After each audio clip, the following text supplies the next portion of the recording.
Sports TV, man. That's my dude. I rolls with him. You heard what the man said. It's Flight Sports TV.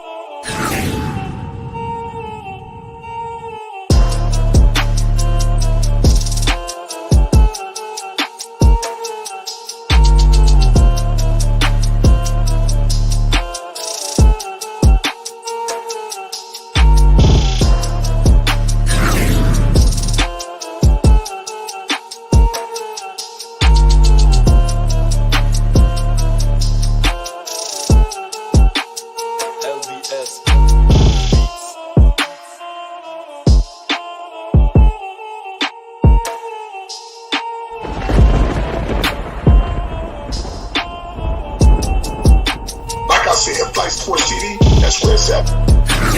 Flight Sports TV.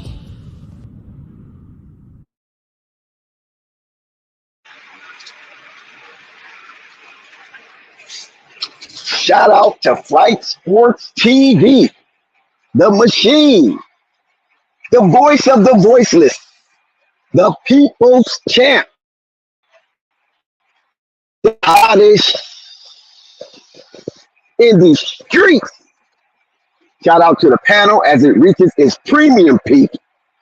And shout out to the chat and its convocation and all of its cacophony spewing out of the cracks and crevices of Flight Sports Block. I'm talking about the largest chat in all of YouTube landscape. It is a doozy of a symposium here at Flight Sports TV.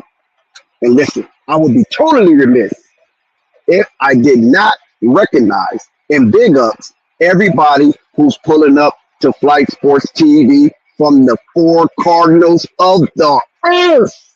Yes, that pretty blue marble that they call ether, baby. Listen, we all know the progress. We all know the process. And coming in to the stream. And if you don't know, let me remind you. Hit the like button, hit the subscribe button, and hit the notification bell so you won't miss one iota of an exuberant experience. And we want to thank Flight in his humble spirit for personally inviting us to a front row seat to witness this here extravaganza. Hello, everybody from Boulder, Colorado. Welcome aboard. Hello, everybody from the University of South Central Los Angeles. Welcome aboard. And anybody out there in the college landscape that witnessed the plethora of football on this Saturday slate in the NCAA football, welcome to you. Step right up. But this is not a sideshow. Let the fun begin. Man, oh man, oh man. Where do I start? Where do I start? We've seen some magnificent football today. And there's still games ongoing, especially down on the West Coast. I'll put a little something on the Washington, put a little something on Alabama, and we'll see how that turns out. Because I think Alabama's pretty pissed, you know, because they're not being talked about. And Nick Saban, you already know how he is a media whore. Ain't nobody's talking about old Nicky. No, Nicky, baby, not today. It's all about Coach Prime. It's all about Caleb Williams, Shedeur Sanders. Who in the hell could have imagined that the game will come out to this outcome? Who? Who? Who can you point to that can say with validity that they knew the game will come out this way. Not a USC victory, or should we say narrow victory? One touchdown victory? Who? Okay, let me flip my collar. Even though I have a crew neck t-shirt on, but let me flip my collar because I was one of the ones on record to say, if you're gonna do anything in this game, put some chalk on Colorado to backdoor cover this baby. Did you see Shedeur Sanders in the fourth quarter? This guy scored. He had 3 scoring drives in a row, 3 consecutive touches, 3 consecutive touchdowns. He started off a little shabby, but then once his confidence started to grow, it was on and popping, and it was cracking up there in Boulder, Colorado.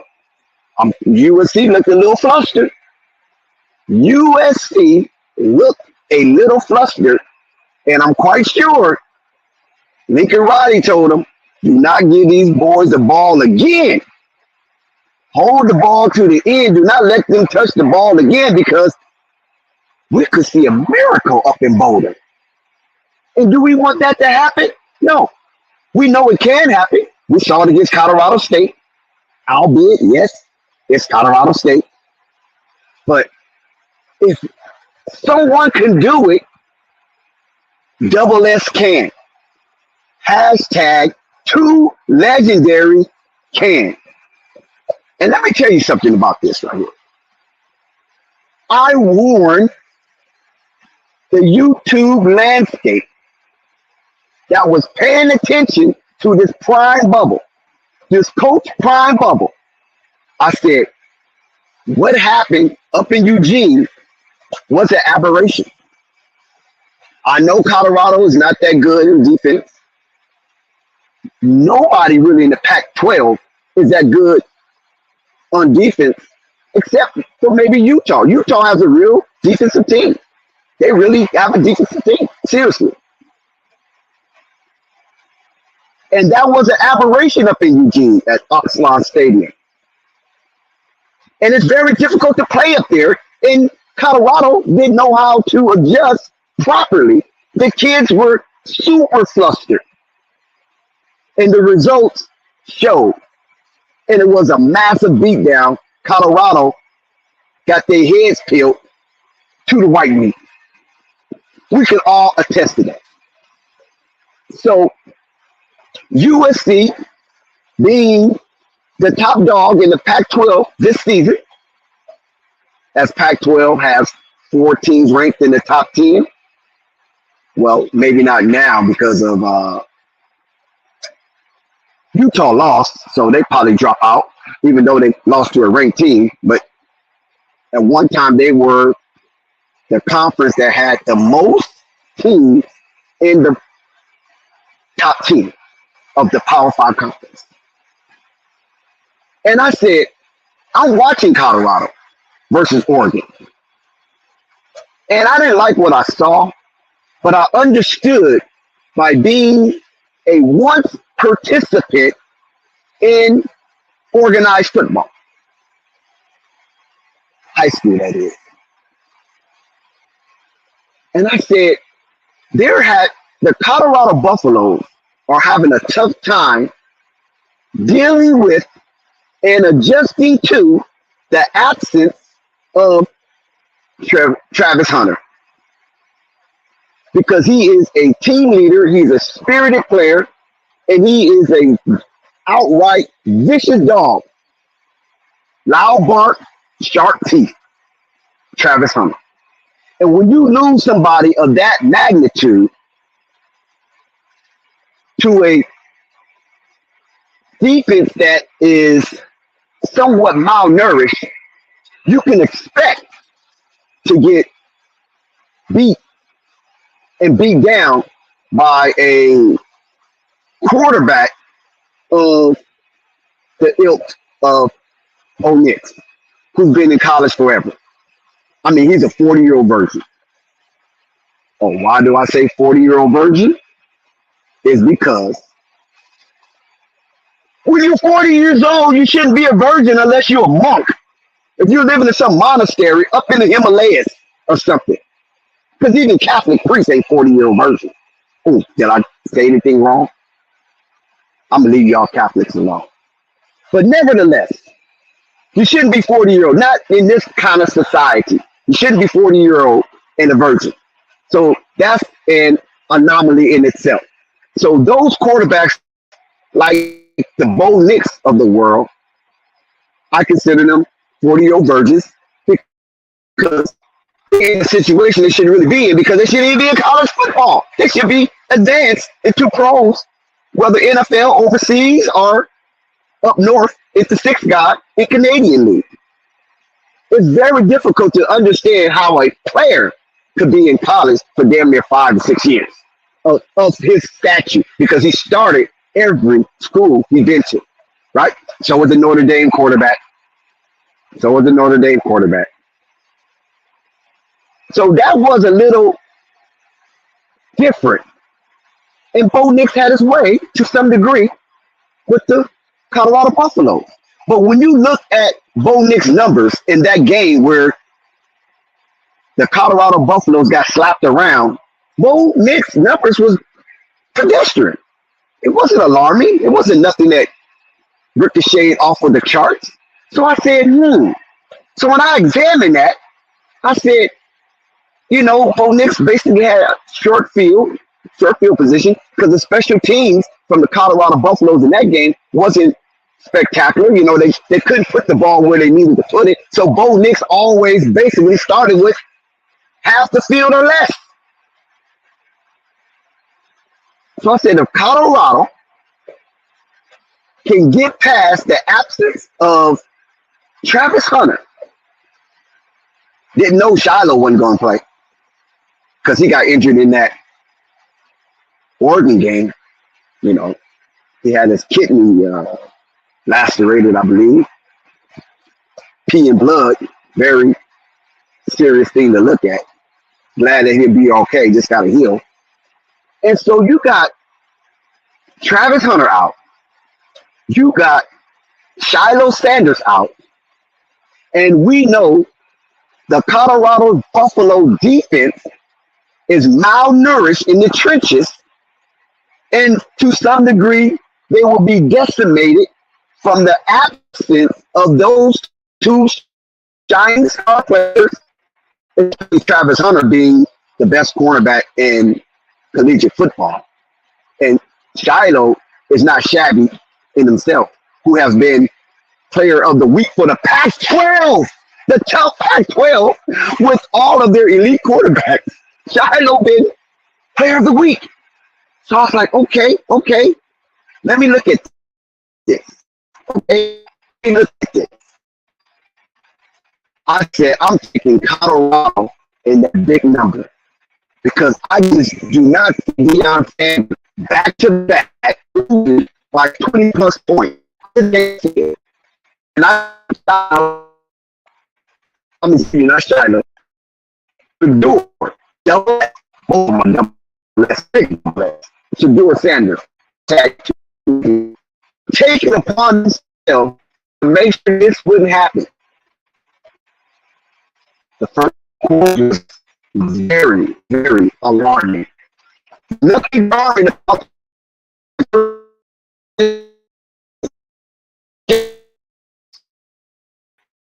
in this way, locked. Then all of a sudden, the tides turn. The tides did turn. And oh boy,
I'm sorry, I had some technical difficulties. My bad.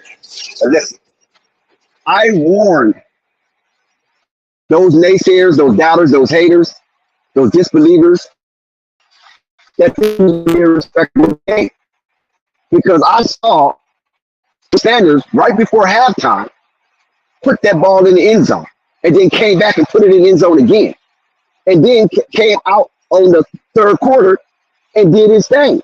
Do you know they scored 3 consecutive touchdowns and they scored 3 out of the 4 possessions, which include USC possession.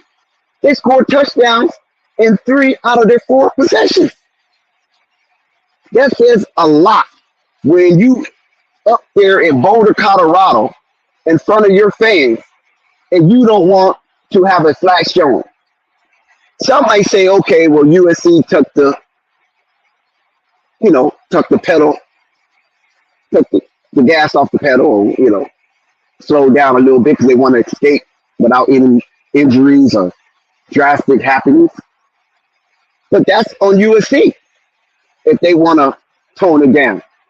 But Colorado, they kept fighting. Who the hell is this kid? Oh, Arion Miller. Who the hell is that? 196 yards? Listen, if you don't see what Colorado is building, you have to be more blind than Ray Charles, Stevie Wonder, and any other blind man you may know. As Coogee Rap say, the blind man played the sax. Do you see what they're building? You have receivers that have breakout games that is unexpected from them. Look at what's his name, Kamari. He had a really, really good game on defense. I appreciate what he bringing to Colorado, the Florida State Trans. He stood up and he showed out. He had an interception that was called back based on the pass interference that could have changed momentum in this game sooner than later. And he needs to be commended. And Coach Prime pushed the right buttons at the right time for this young man because it almost seemed like he took the tour to Boulder, Colorado for nothing. Old Miller wasn't practicing up to par into coach's standards, and so he wasn't getting no reps. He wasn't getting the opportunity to catch that pigskin that will be spun by Shedeur Sanders in meaningful time. But boy, did he put on a show. Man, and listen, my homie grandson plays for USC. Kalen Blaylock, one of the top corners in college football. I mean, safety in college football. He definitely will be playing on Sunday. I don't know what team, but he'll definitely be playing on Sunday. Hopefully my Cowboys. And he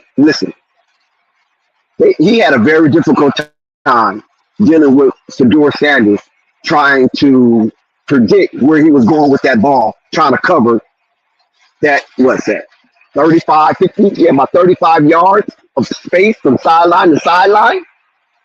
While Shedeur was spinning that pigskin, they did pick him once, and that was it. They had him flustered early, and then he regained his composure, and lightning struck in the bottle, and they almost tied the game. And it was possible they probably would have tied the game if they got the ball back because USC defense didn't have no answer for the young man. And this is something that I appreciate. I love a fight. I love a fight. So they say, what adjustments did Coach Prime make at halftime? Apparently he made some kind of adjustment because they only lost by 1 touchdown, 1 possession. That is a huge possession. And USC is fighting for something. Colorado's fighting for something also, more so pride than anything, because I don't think they have enough able bodies to come out the Pac-12 conference as champs. But USC is fighting for something. USC is fighting not so much Pac-12, they're fighting against SEC. That's what they're fighting for. Because for some reason, they want to keep USC near Alabama. So if USC slip up, Alabama could somehow pass them if they keep on winning somewhere down the line. I already see what's happening with the college football landscape. I already see they want Alabama somewhere back in the hunt. You feel me? So USC is fighting for Pac-12 supremacy, the short goal, and fighting for total respect, the long goal, and getting to the playoffs, which they barely missed by the skin of their teeth due to the loss to Utah last season. Cam Rising and company. They just could not beat Utah. So this is a revenge Lincoln Riley and Caleb Williams package. And with all that said, the Colorado Buffaloes lost this game by one possession. One possession. One less possession. They lost the game. Some don't like moral victories. But you know what? I'm going to give Colorado Buffalo a moral victory because they played the best in the Pac-12 and lost by one possession. And Shedeur Sanders in the second half played godly. We got to give him his credit. Owen Miller came out of nowhere. Listen, Shedeur Sanders. This is how you know he's going to be playing on Sunday, and he's going to be playing for 4 quarters on Sunday. He can spin it to any receiver. He don't need no one particular receiver to help him get over the hump. If you're out there, if you're open, he's going to find you. The man is a marvel with that pigskin. Just look at it. Colorado, I mean, come on, man. Let's be honest. That O-line is really not it. They had a good running game today because I think they were just hell-bent on stopping Shedeur, and he still had north of 350 yards with 3 touchdowns. And efficient game. It didn't look efficient starting out, but as the game progressed, he became a more efficient passer, and he damn near put this game into overtime. And that would have been Colorado's second game playing in overtime this season. We got to give him his props. We got to give Coach Prime his props and his coaching staff for coming out of halftime looking emaciated, looking like they're about ready to be drowned in the cardinal and gold. And no, Shedeur Sanders represented a deterrent to USC continuous blowout on the Colorado Buffaloes' home turf. Shedeur Sanders represented a deterrent to embarrassment. He put that Colorado Buffalo team on his shoulders and lowered home. He damn near worked out magic. Once again, he channeled his inner Brady, but he just came up short. Just what I expected. Colorado come down, second half, backdoor cover. USC played a really, really outstanding first half. I think they was trying to match Oregon's output because it seems like that's going to be the clash of the Pac-12 championship due to the Utah quarterback being down. So it looks like Oregon from the north USC from the South will play for Pac-12 conference championship, and the winner of that probably would advance going into the playoff, or it could be possibly both teams going into the playoff. Maybe there would be a SEC scenario where the loser of their conference championship still makes the playoff because they was in the conference championship. You know how they do it down south. I don't think it's fair, but things come full circle sometimes. So we'll see how that play out as the season unfurls. But we have to give Colorado their props for not laying down when the best offense in college football. Actually, they played the best offense back to back, because I think Oregon was top, then USC became top, and I think right now maybe Washington might be top. And they still got to see Washington. So we'll see how Mike Pitts Jr. deliver his blow against Colorado and how Colorado can deal with that lefty. But Colorado sitting at 3-2. They still above 500. And coming out of this game, they received a moral victory. Second half achievements was off the chart and gave Lincoln Riley a real scare. I like that. I appreciate that. So those out there that believes Coach Prime doesn't have the acumen to make sound adjustments during the games, they have to eat crow right now. Because that was a really, really magnificent adjustment for the Colorado Buffaloes after it seemed like they was going to get their cat skin, their head peeled back, and the fat meat running out the side, off both sides of the head. And somehow, some way, Shedeur Sanders said, "Hut one, hut two," and starts spinning that pigskin and putting it where his team and his receivers could be successful.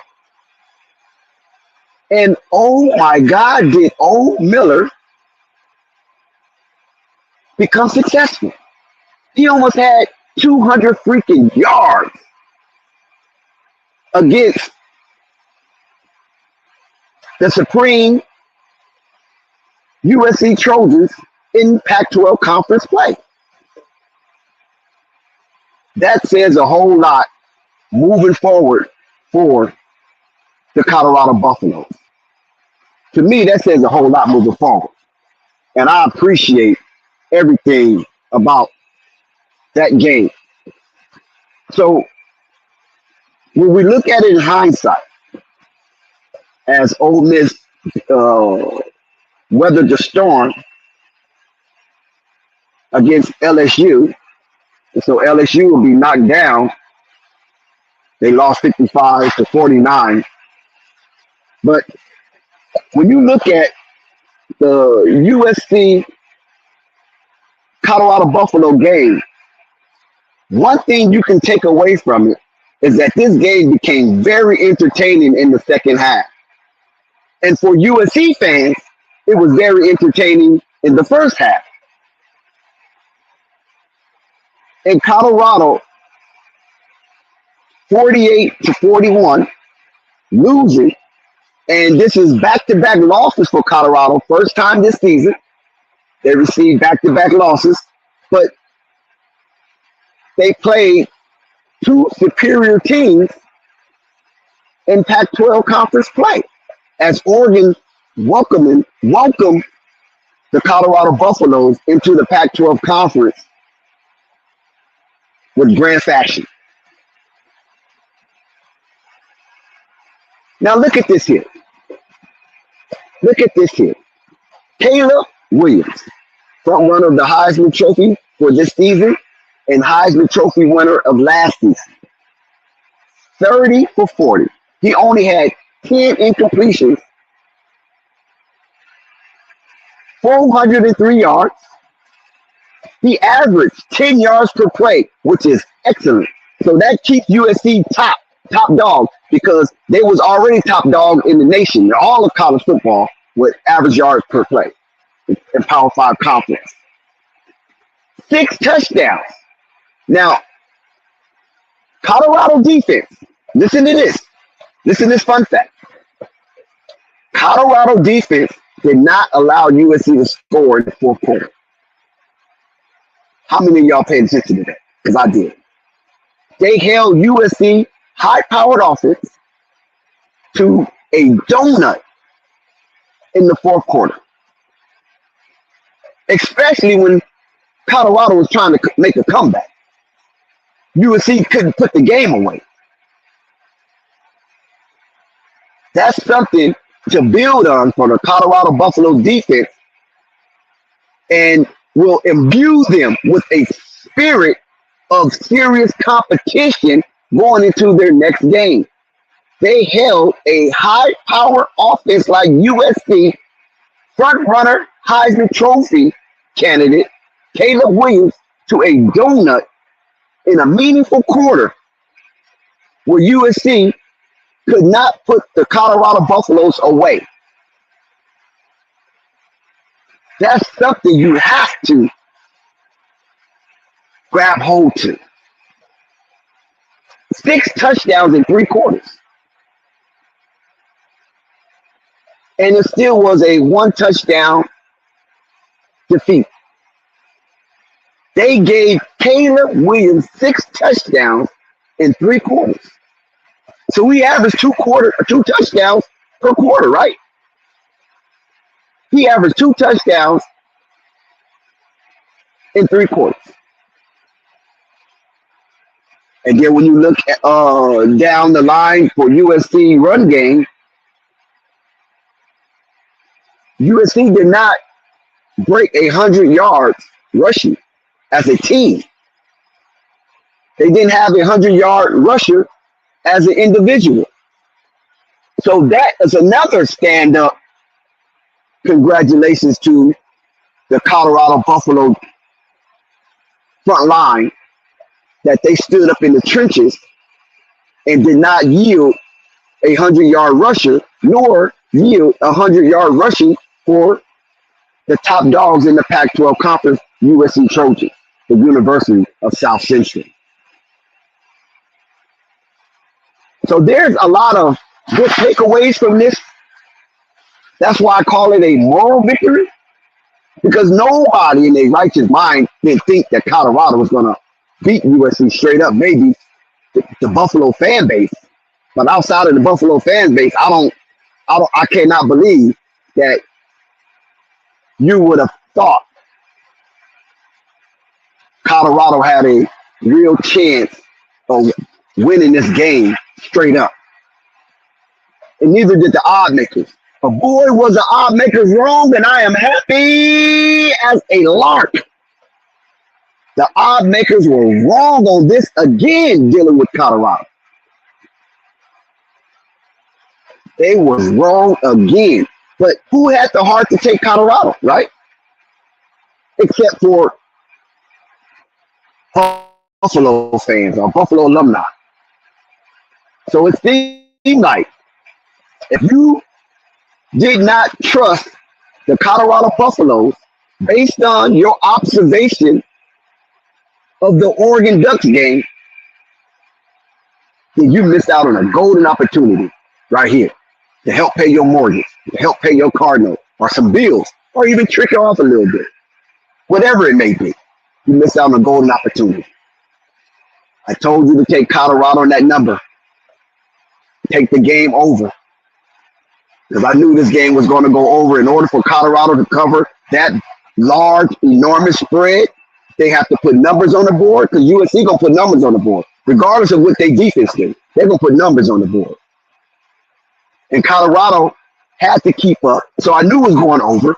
So for the 2-team parlay, or leg, I said, Colorado, the backdoor cover, and this game's going over because they at home, they comfortable, they got their fans screaming, and they're furious for what happened to them against the Oregon Ducks, and they had to rebound. But I didn't expect them to win. I mean, nobody in their right mind expects them to win straight up. But I expect them to have a spirit of competition to hang in there and get under that number. If you don't believe me, we have receipts. I just said it last night on the stream with Murdoch. We talked about it. So here at Flight Sports TV, you have an opportunity to get some bread if you ain't afraid. I ain't saying you're going to be winning every time. It's going to be 100%. But I win way more than I lose. That's why I have the lifestyle that I have. I win way more than I lose. It's not even close. I'm like 7 out of 10. And I'm talking parlays, not just single legs. I'm talking parlays. Hell, I should go get a job in Vegas because these little chumps on TV talking all this crap. A lot of them is 5 and 5. A lot of them batting 50%. Now, 48-41, Colorado Buffaloes. A moral victory indeed. A moral victory indeed. You know what the score was last season when USC played Colorado? And people thought it was going to be more of the same. They thought it was going to be SOS, same old shit. But Colorado defied the odd makers. They didn't believe what the odd makers had for them.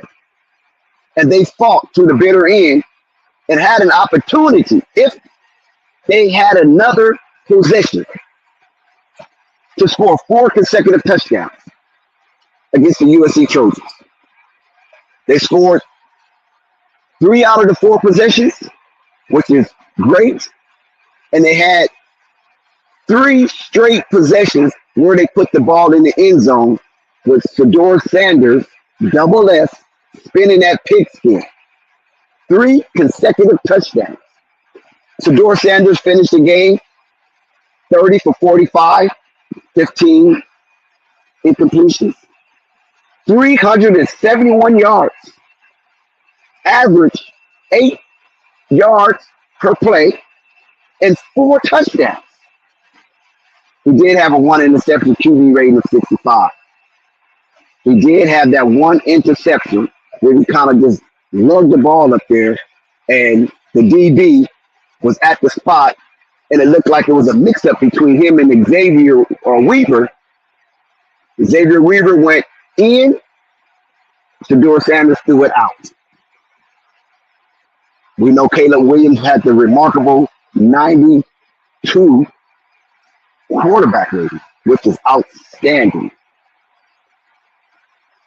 So the tell of the tape of this game is that the Colorado Buffaloes showed up. And what more could you ask for a team that was 1-11 last season, had a massive turnover rate, and bringing in new talent, and had to coalesce this talent into a solid core.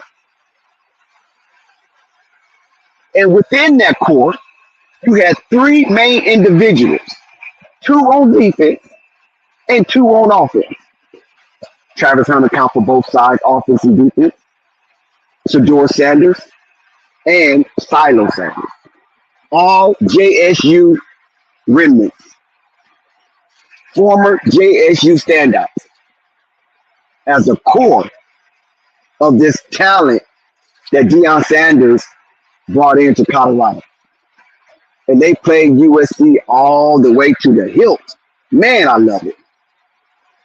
Even though USC is my team, I knew they'll get the victory, but I just had a strong feeling and a gut urge that Colorado was going to show up.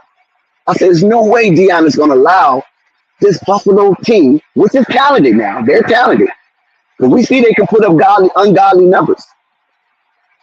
Or godly numbers, however you want to look at it. Depending on, if you're too religious, I'll say ungodly. But if you're religious, I say God can put up these astronomical numbers at any given moment. And you don't know where these numbers coming from.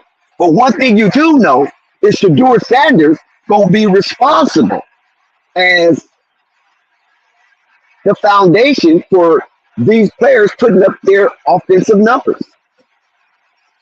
He is the common factor in all of this, or the common denominator in all of this.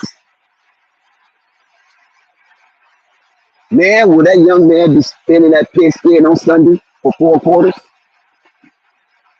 Man, and then you know what? When you really thoroughly look at what's going on with Colorado, right? They gonna have a big shift coming next season. I don't want to look too far ahead, but I just want to instill or infuse some high expectations coming next season. Colorado still is going to do good this season. They will end the season with a winning record. I feel that. I didn't bet it. I wish I would have bet it early that they will be plus 3 games. Oh man, you know how much money you could have got? And if I could have put a teaser with it and added 2 games and say 5, you know what the odds would have been if I'd have laid a rack $1,000 on Colorado winning 5 games or more with the 2-game teaser? Oh my God. I don't even know what's wrong with me, man. I probably could have damn near bought a house. Well, not in California, of course. But I probably could have bought a house down in Mississippi somewhere or Alabama and extended my property real estate portfolio. But I didn't. I messed up. I wasn't paying attention because I was wrapped up in the LaMelo Ball situation, and I kind of overlooked how they was disrespecting Colorado Buffalo when it came to them entering the season. So that's on me. And if anybody else missed it, don't worry about it. You in good company. So these thoughts on the Colorado Buffaloes are mine, and they don't reflect Flight Sports TV as a whole. Because one thing with Flight Sports TV, if you're new, it's a meritocracy. It's a decentralization, and it's not monolithic. We ain't one of those channels that try to raise a coat. We're not coatish. It's very dissenting opinions, and there's very Constantine opinions. And we welcome it all. This is not a monolithic channel, nor is a panel monolithic. And we invite all who wants to share in their takes, content, and opinions here at Flight Sports TV. So, if you're looking for a boys club or a coat, you won't find it here. You gotta go somewhere else to find a coat. When you have one person sitting there dictating everything and nobody's there to challenge. And if you challenge, then they're gonna be upset and remove you from their channel because they don't want any kind of opposition whatsoever. When we know resistance is the basis of weight training. If you want to get big or bigger, you're going to need some resistance. That's why we say Flight Sports TV is the voice of the voiceless, the people's champ, hottest in the streets, and with these various opinions, takes, and content, making an exuberant experience. Colorado Buffaloes, I'm impressed. Thank you for showing up against USC and not burying your sword after the second quarter, which you could have. You could have rightfully said, you know what, let them have this. We'll take it out on Arizona. We'll take it out on our next opponent. Nah, they refused. They refused to bury their sword. And what they did was they refortified their fortress and made this game more respectable that most people had in mind. And man, oh man, did they disappoint the odd makers. Oh my God, did they just poo-poo on the odd makers? Like, how dare you continuously put us an overwhelming underdog by 3 touchdowns? How dare you odd makers do us like that? Do you don't understand the time and what must be done here at Colorado? And Lincoln Riley was putting it on them boys early, and they withstood the scoring barrage from Caleb and company. Yes, they did. They withstood that, man. I'm telling you, they was 10 toes down. And Shedeur Sanders woke up and showed out, and almost,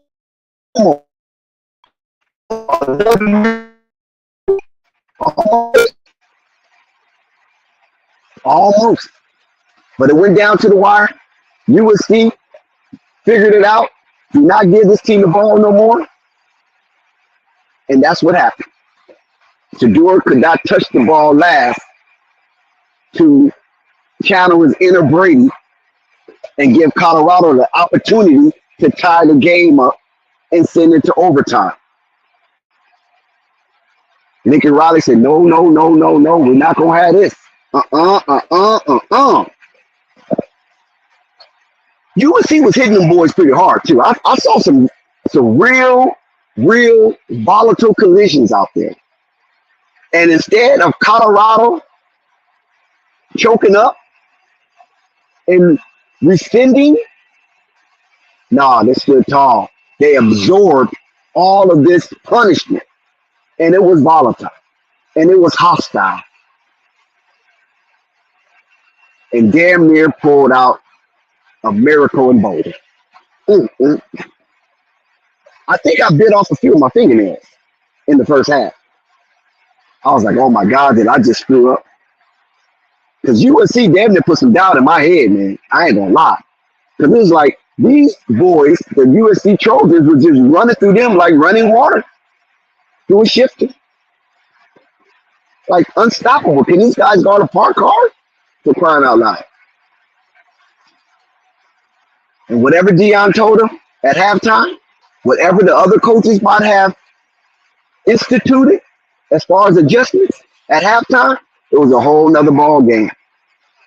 It was a whole nother ball game. So let's see if the Colorado Buffaloes can use the second half of this game as momentum and as a learning curve moving forward.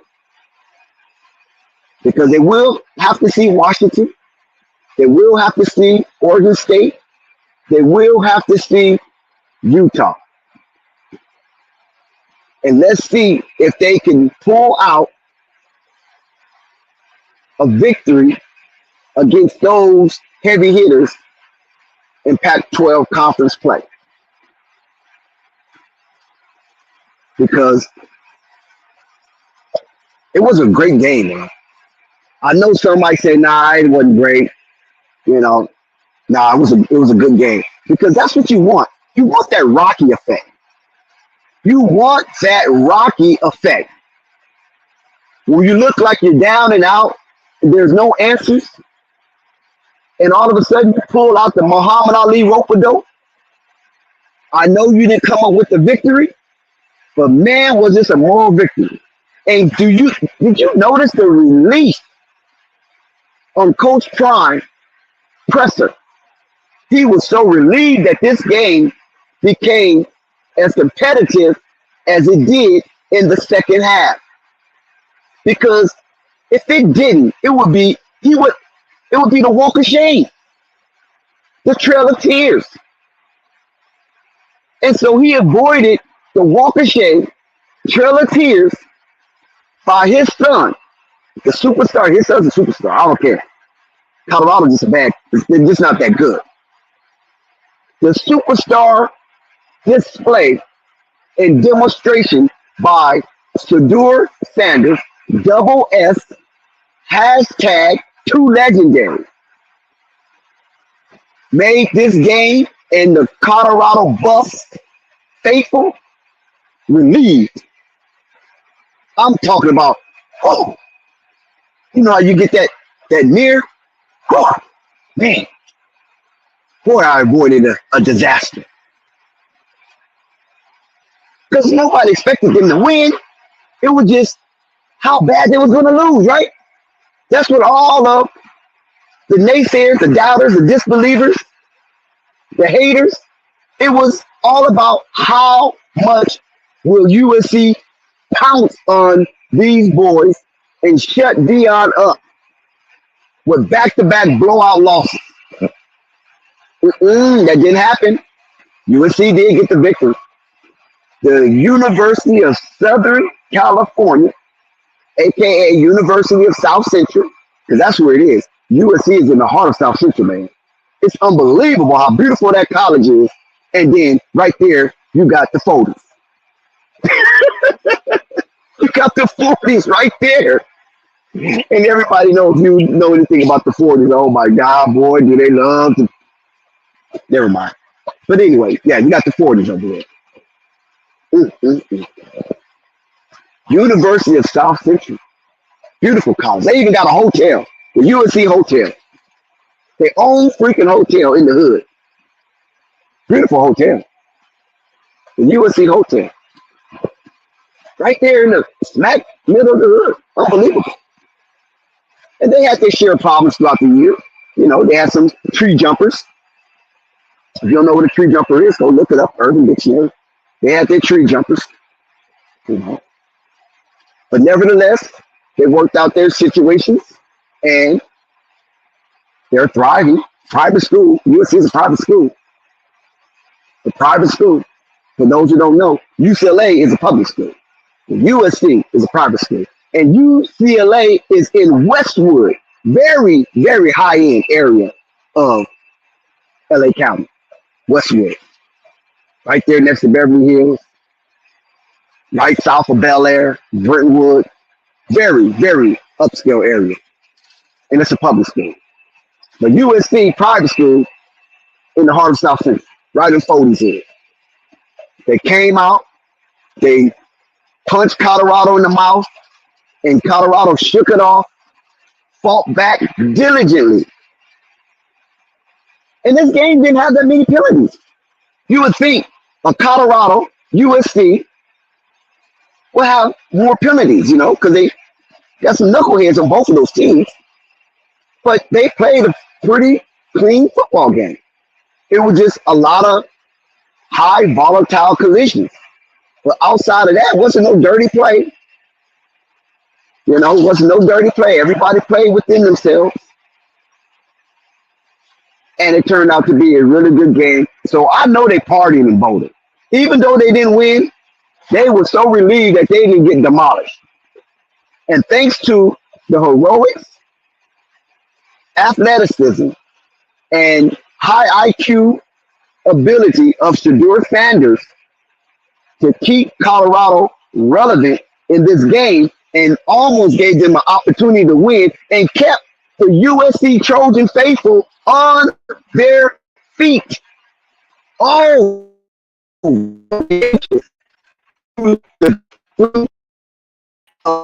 Colorado scoring 3 consecutive touchdowns, stopping USC, getting the ball back, scoring 3 consecutive touchdowns in 4 out of 5 possessions.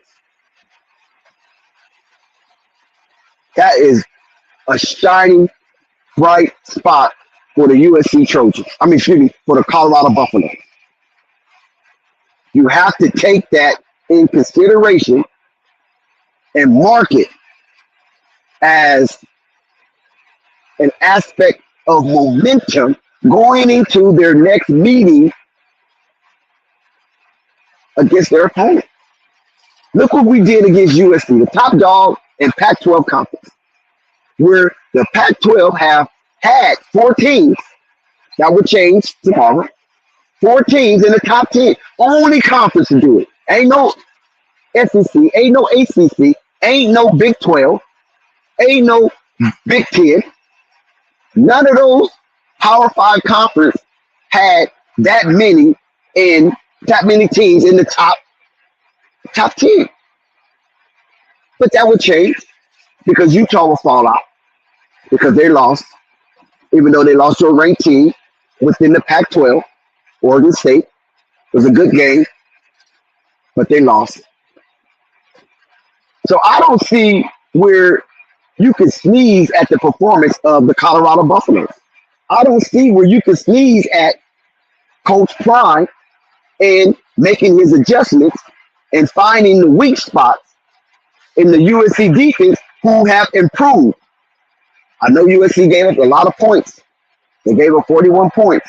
But you can see in the first half of this game, USC defense was ferocious.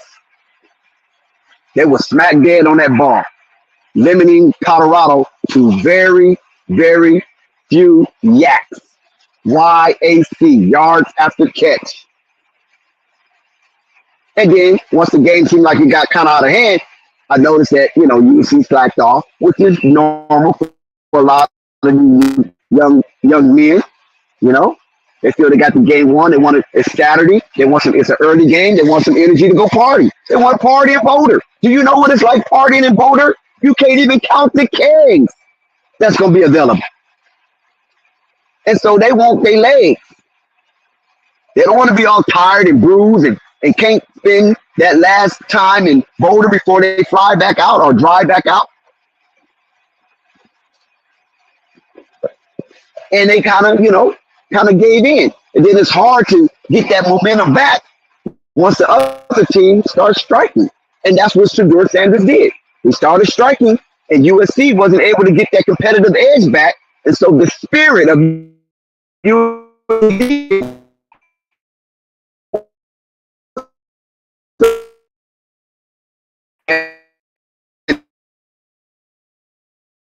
all in the end zone. They didn't kick not one field goal. They hit one and missed. But outside of that, Shedeur said, you know what? I ain't putting my team in position to kick no more field goals. I'm getting in the end zone. And man, did that young man do what he came out to do.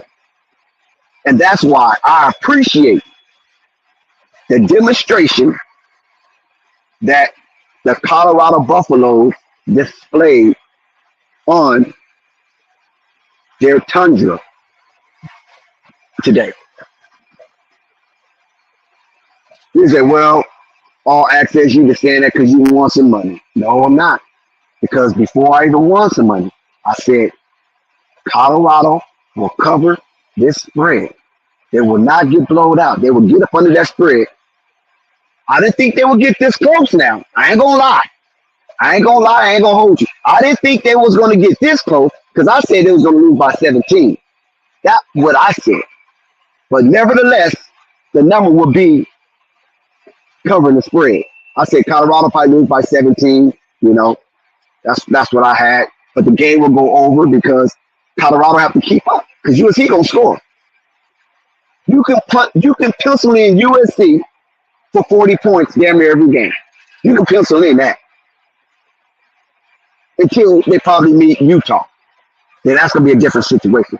Even if they play Oregon, it's gonna be a shootout. It's gonna be a track meet when they play Oregon. It's going to be a high-scoring game. Neither defense will be able to stop the other team. But Utah, different story. They're a little more stout on defense. They hang their hat on defense. It ought to be about, is Cam Rising? Is he healthy enough to be the USC team for the third straight time?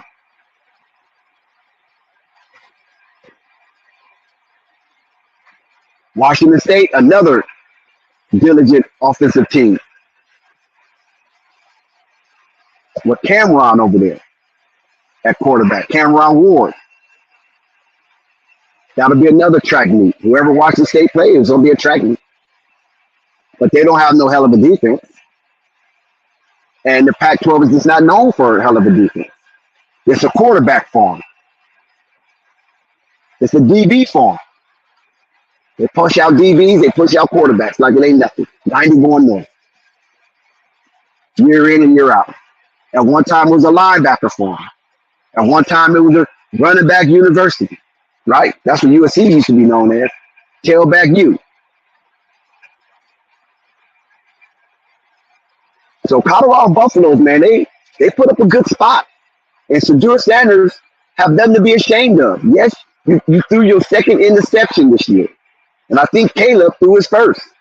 I think this is Caleb Williams' first interception, if I'm not mistaken.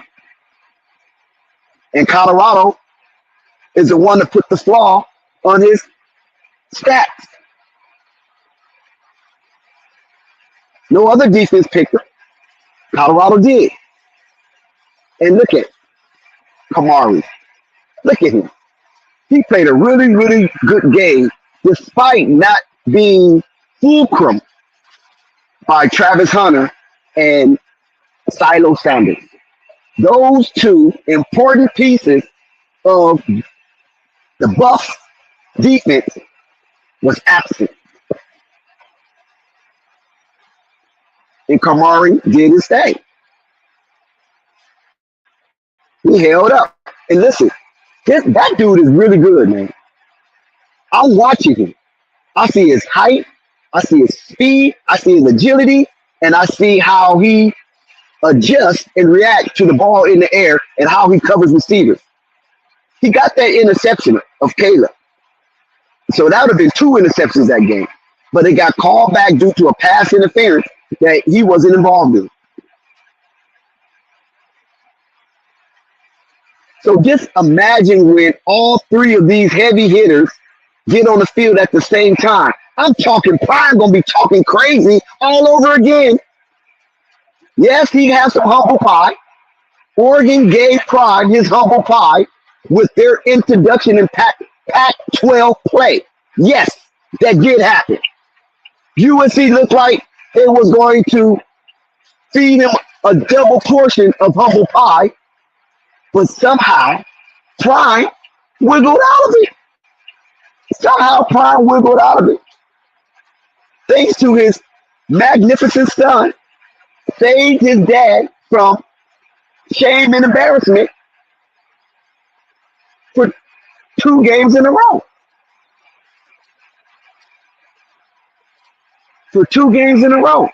It almost looked like this game was out of hand, and there was no way for Colorado to get back in it because we didn't see no signs of any get back. Boy, were we surprised. Not so me, but a lot was surprised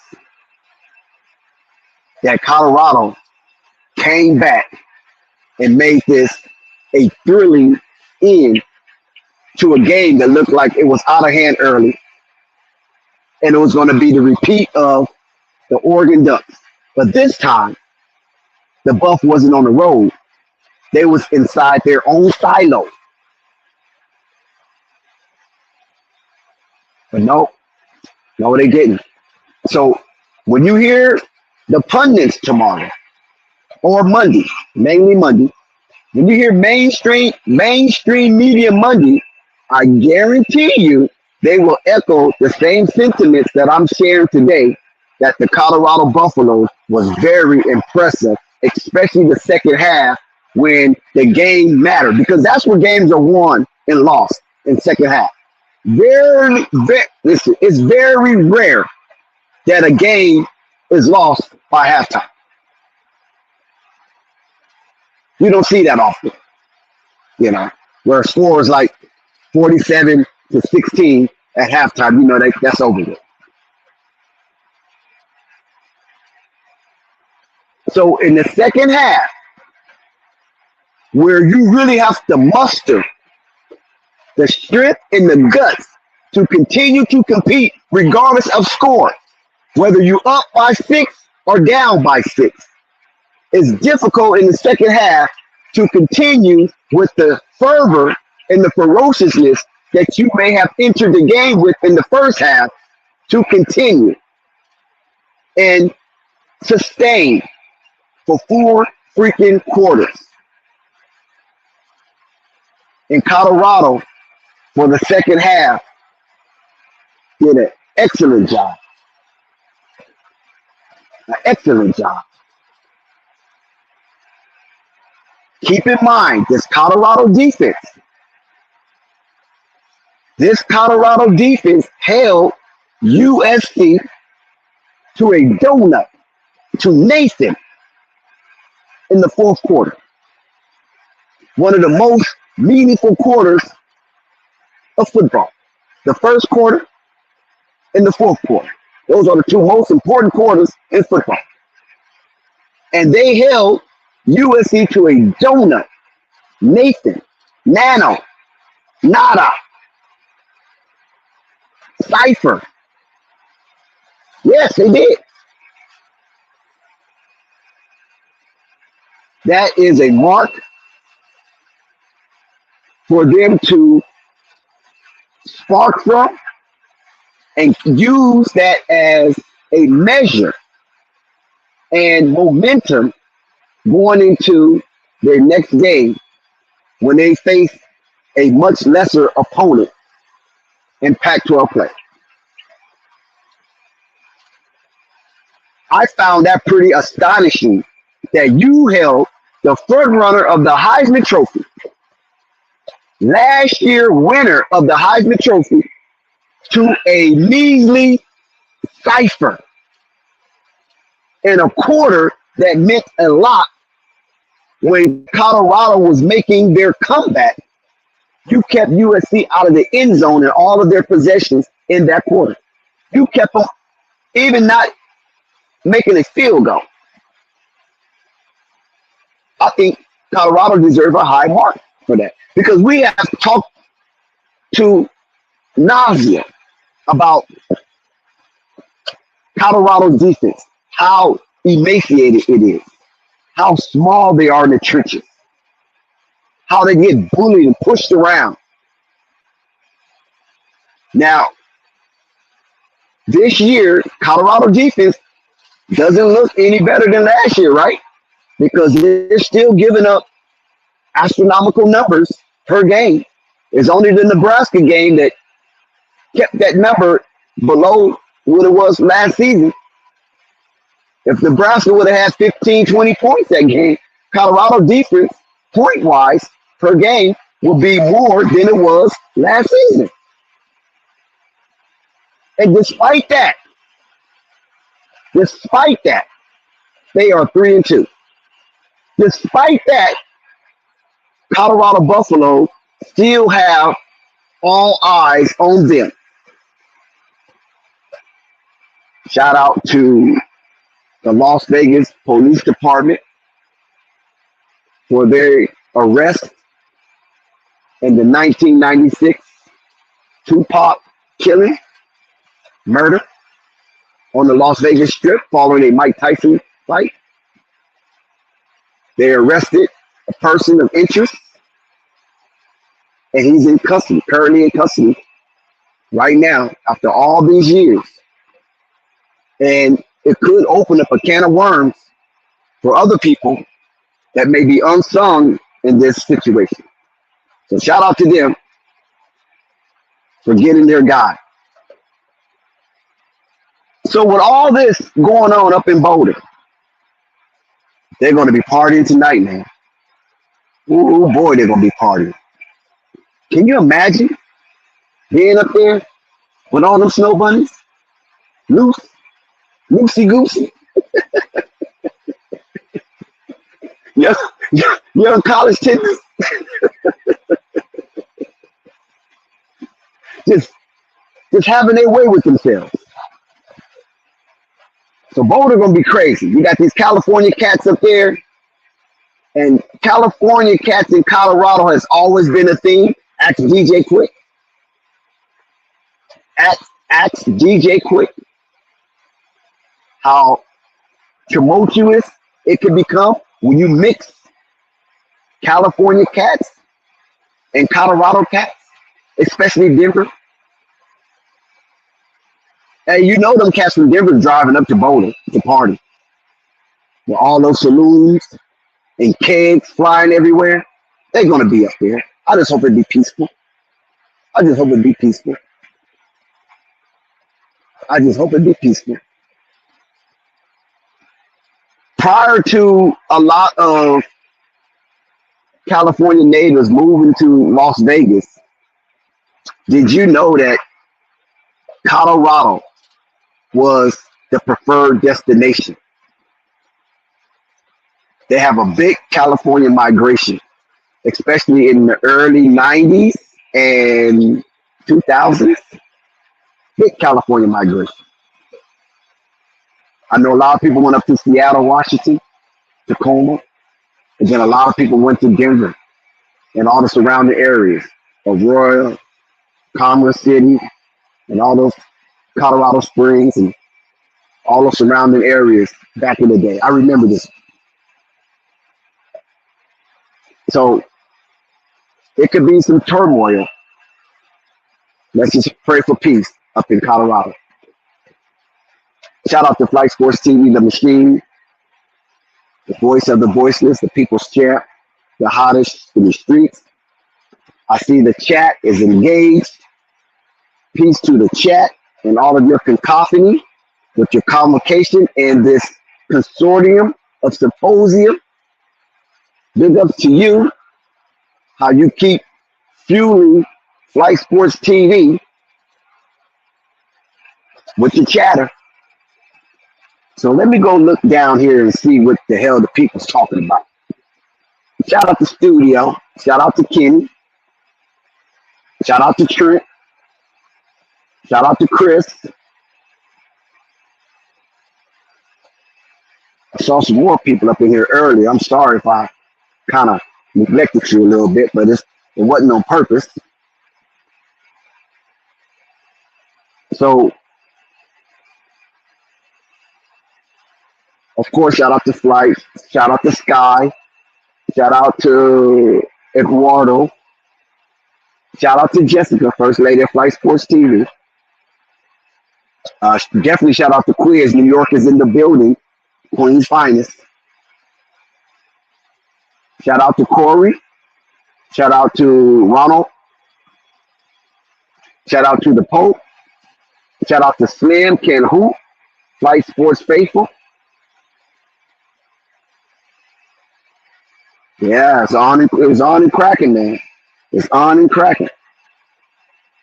So when you get a whiff of what's coming down the pike for Colorado, I think you're going to be very, very pleased moving forward. If you're a Buff fan, if you're a Prime fan, if you're a Sador fan, Travis fan, Silo fan, or even some of the other Buffs that have played stellarly this season and put up godly or ungodly numbers, depends on the level of your consciousness thus far. And we know with Shedeur Sanders at the helm, spinning that pigskin, you know somebody's going to emerge as a star of that game. That's a sign of a real good quarterback who is diligent and is very meticulous in how he pursued the stratagem of Coach Kelly, Coach Lewis, Coach Prime, Coach Thurman, Coach Zimmerman,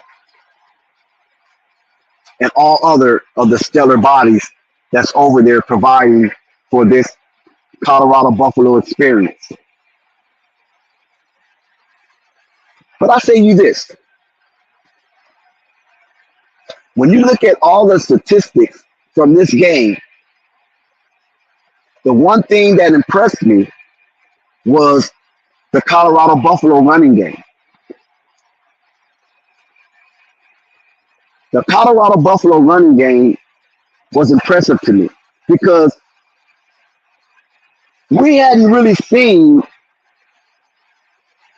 a decent running game from a team perspective. They nearly nestled 200 yards rushing. They nearly nestled 200 yards rushing. So when you look across the Levant, when you look across the Levant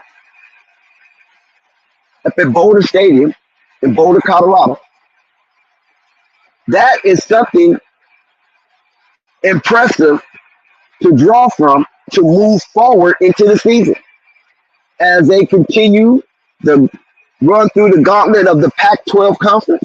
There's still ranked teams remaining on their schedule: Oregon State, Utah, Washington, and Washington State.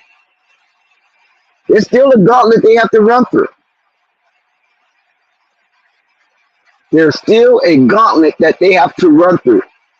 There's no cakewalk. You might have a few little cheesy games, but there's really not a cakewalk for Colorado. This is why I'm so impressed, albeit in a loss, albeit in a loss, albeit in a loss, I'm still impressed with the Colorado Buffalo showcase up there in Boulder today. Because you're not going to always come out the chute firing on all pistons. We've seen USC demonstrate what it looks like to be a well-oiled machine in the first half. We've seen that. We've seen that. Especially for 3 quarters. We've seen that. And Colorado going to have their day under the sun where they come out firing on all cylinders and look like a well-oiled machine. But we haven't seen it just yet. We have yet to witness Colorado Buffaloes under Coach Prime put together the 3 sections of football: offense, defense, special teams. We have yet to see it put it all together and shine like a cohesive unit. This is something that have escaped us thus far. But it's coming, fellas. It's coming, ladies. Ladies and gentlemen, it's coming. Prime is going to have several games where his voice is going to be clicking on all cylinders. Those pistons are going to be firing. They're going to look like a well-oiled machine, and that's going to be the demo. You know how EP and D said, listen to my demo? Please listen to my demo. That's going to be the demo that will mark the new dispensation in Colorado when you see it come together. And with the gravity of Coach Prime,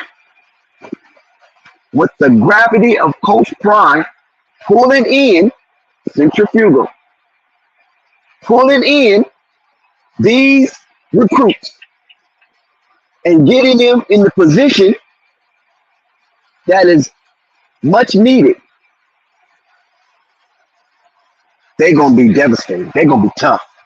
Because a lot of the quarterbacks that are in collegiate football right now, they're going to be gone. Those guys are going to be gone to the next phase of their career. And Prime going to have the landscape to himself. Those Colorado Buffaloes, those young men going to have the landscape to themselves. And that's why Prime stated, you better get me now in my first year. Because, boy, what's coming down that pike? It's going to be monstrous. So you better get me now. Because I'm about to get comfortable. I'm about to get comfortable. What we saw against the Oregon Ducks up there in Virginia, I believe that was average. I believe they got punched in the mouth, didn't respond properly and appropriately based on the fact they was dealing with the shock of the absence of Travis Hunter and dealing with the aftermath of the illegal blow that he received by Henry Blackburn of Colorado State. They were dealing with that shock because that's their boy. That's Travis Hunter's boy. Excuse me, that's Shedeur Sanders' boy. That's Shiloh Sanders' boy. And he assists both of them in their respective positioning on the field. He assists both of them. He helps them along the way. His presence. And so dealing with that absence of that dog, because he wears a D on his jersey, Travis Hunter, it was a shock. It was definitely a shock. And they didn't respond well. Because I believe by this being the first time they had a player of his ilk and magnitude absent of playing leadership, that vocal leader, that when things get a little shaky, Travis Hunter will say a few words and he will emulate Coach Prime on the defensive sector and get those boys back motivated playing Colorado football. But in his absence for that first game, it had to be a new voice. It probably was Shiloh. But that voice is different from Travis.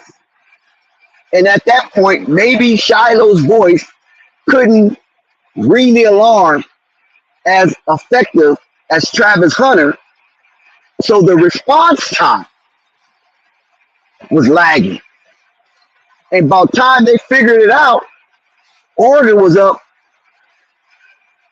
30-something to nothing, 40-something to nothing.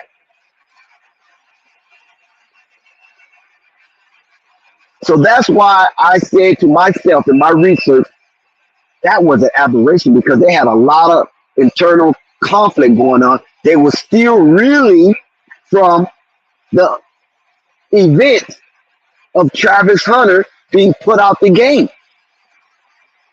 And they felt it was a dirty play. So those young men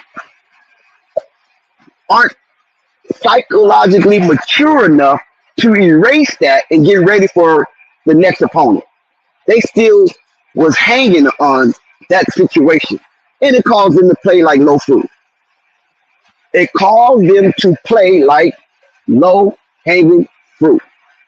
And it looks like they was playing in despair because their boy wasn't able to play and there was no kind of punishment or repercussion passed down on Henry Blackburn.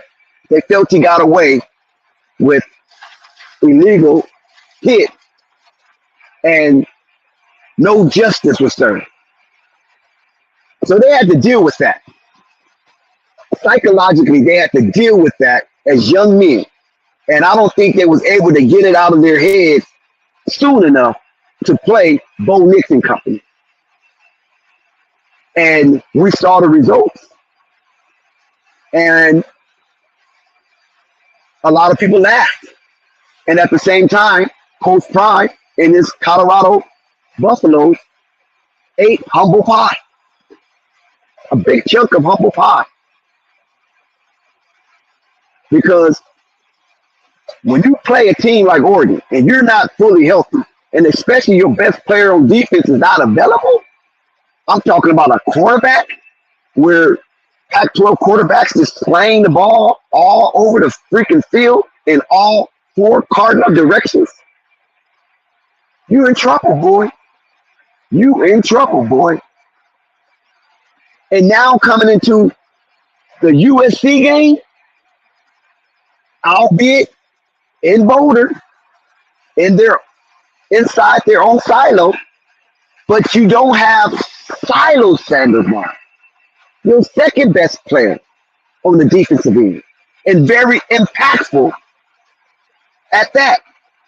So you're -2 of your best players on defense, and the position that they play is much needed because Pac-12 quarterbacks stole the ball all over the field in all cardinal directions.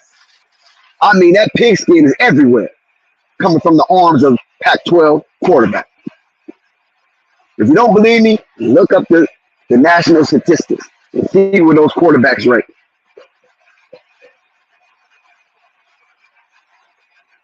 It is very difficult to sew up that kind of gash that is painfully obvious in your secondary within a week. Two. And both of these players that I mentioned are very disruptive and very impactful and much needed. I'm talking about much needed. But let me tell you something. That Kamari fella, he went into that phone booth, and who would have thought it that this young man who was semi-berated by Coach Pride come out there and perform the way he did under immense pressure and attention. And maybe that was by design. Have you thought of that? Maybe Coach Prime was playing a little skullduggery there.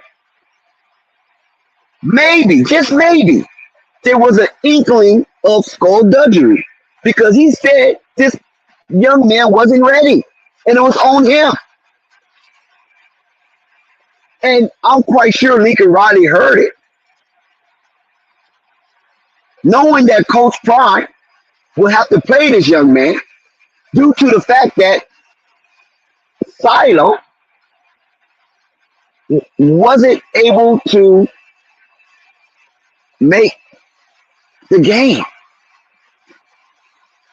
So I'm thinking that had to be some skullduggery, because you wouldn't berate a player like that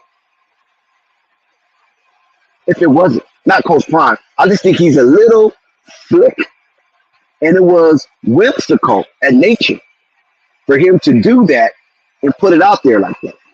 It's probably by design, knowing that there's no Shiloh, there's no Travis, and the other 5-star or 4-star recruit transfer.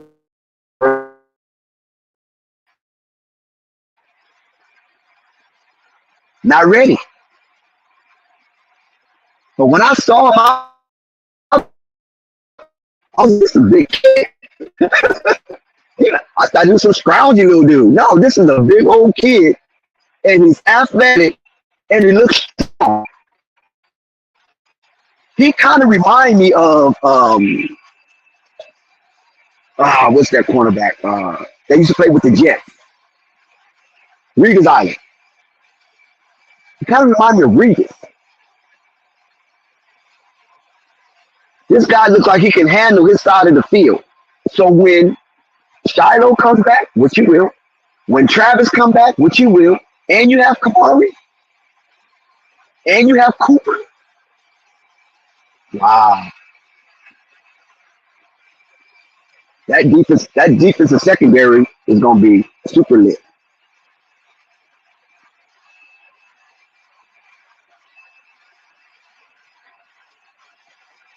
That's going to be super lit.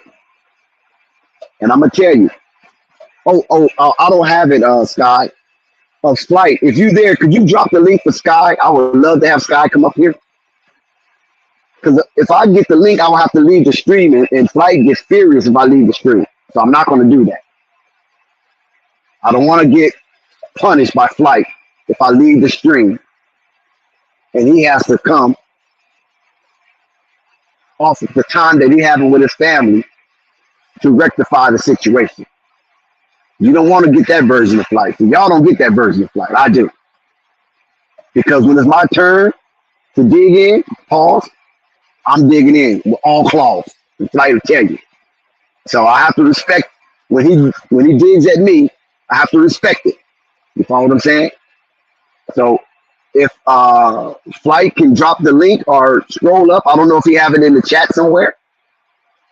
You have to get it because I can't leave the stream. He already got on me earlier, even though it wasn't even my fault leaving the stream. My device reception went out on me. And here he come clawing. I'm like, oh my God. So I'm sorry if y'all looking for the link. I don't have it. You probably have to scroll up and get it, or Flight will have to drop it because I seen him drop it earlier. Just have to scroll up if you don't mind, because I just can't leave right now. We already got into it once, so I don't want to get into it again and it be my fault. See, I like to keep it where it's not my fault, so I can talk shit and feel good about it. But yes, Studio, I feel you. He said yes, but that USC we are talking about, the best offense in the country, and they stopped them in the fourth. Exactly, Studio. We shared that earlier, and we would be remiss if we overlooked that. I mean, you're not being honest with yourself, and you lack integrity, and it's a character flaw. If you sit there and poo-poo on Dion and Coach Prime adjustments at halftime, especially in the fourth quarter, where they scored USC high-powered offense, the best offense in the country. Yes, they sure are. Scored 0 in that meaningful fourth quarter. Thank you for acknowledging that, Studio, because a lot of people will not acknowledge it because, they want to poo-poo on Coach Prime so bad that they will only highlight the mishaps and won't look at any bright spots moving forward. Because to me, that's a good bright spot. And that shows me, Studio, that you have an eye for football. You're not just up here yapping, bumping your gums because you can. You know what I'm saying? You're not just trying to hear yourself talk because you sound good to yourself. So yes, that is so true right there, Studio. Sky, the people know they couldn't catch up. They pumped the brakes. That's possible, Scott. We talked about that earlier. That is a strong possibility that USC definitely pumped their brakes because they want to survive that encounter and get out of there in one piece. And they took a big lead. They did their job. They took a big lead, and it held up because Colorado didn't come back to win. But man, did they make it challenging, and was it thrilling? I'm quite sure USC did want to score at least one more touchdown to ice the game. But they didn't. And we still have to give Colorado Buffaloes a break on their defense, minus two impactful and disruptive players for the Colorado Buffaloes, and Shiloh and Travis. Shout out to MFW. Yes, they are trending upward, and I love it. I really love what I've seen out of the Colorado Buffaloes, and I'm a USC fan. So I want you guys to understand this. And I'm giving Coach Prime and them Buffaloes their props because that was a thrilling end. And if if Shador had an opportunity to get that ball one last time, I think he would have challenged his inner Brady, and it could have been really, really scary for USC because USC could not stop them. They got the momentum, and they didn't relinquish it.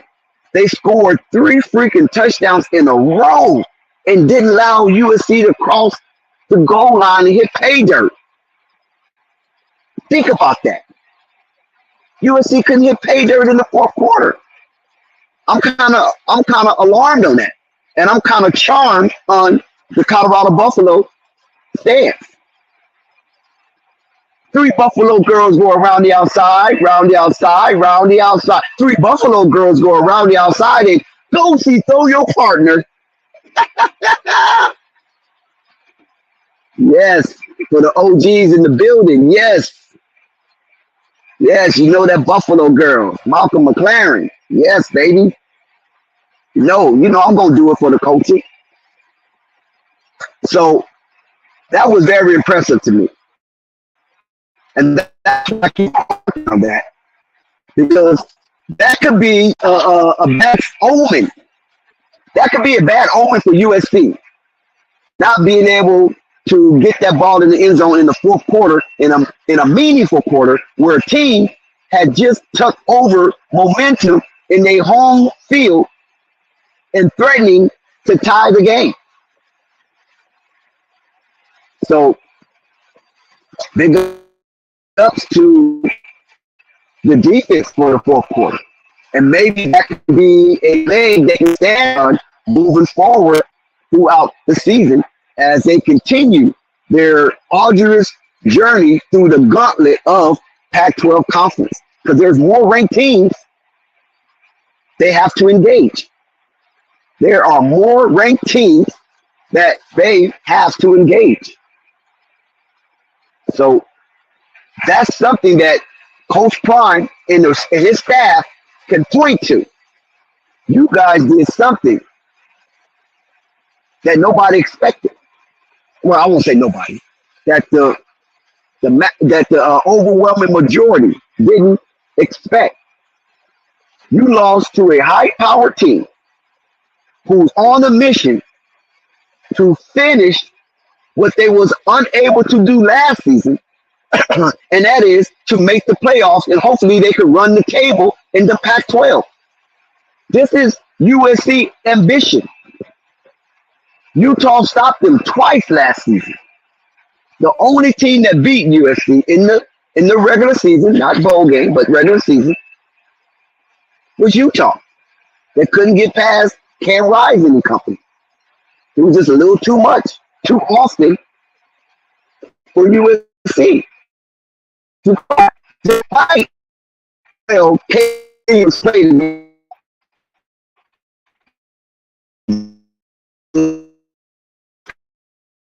for Colorado to make a statement in the fourth quarter, when USC know they have to run up the score as much as possible, because unlike the SEC, where score doesn't matter, remember, right? The SEC is the only conference where you can win by 2 points every game and still make the playoffs. Any other conference, if you win by 2 points, 3 points, 1 point, 7 points, you drop. Because you don't pass the eye test, right? Isn't that what they say? When the competition committee get together, they didn't pass the eye test. They had too many close games. Oh, the SEC. Oh my God, they're so powerful. This is God conference, God country. And man, yes, they only won by 2 or 3 points for 4 games.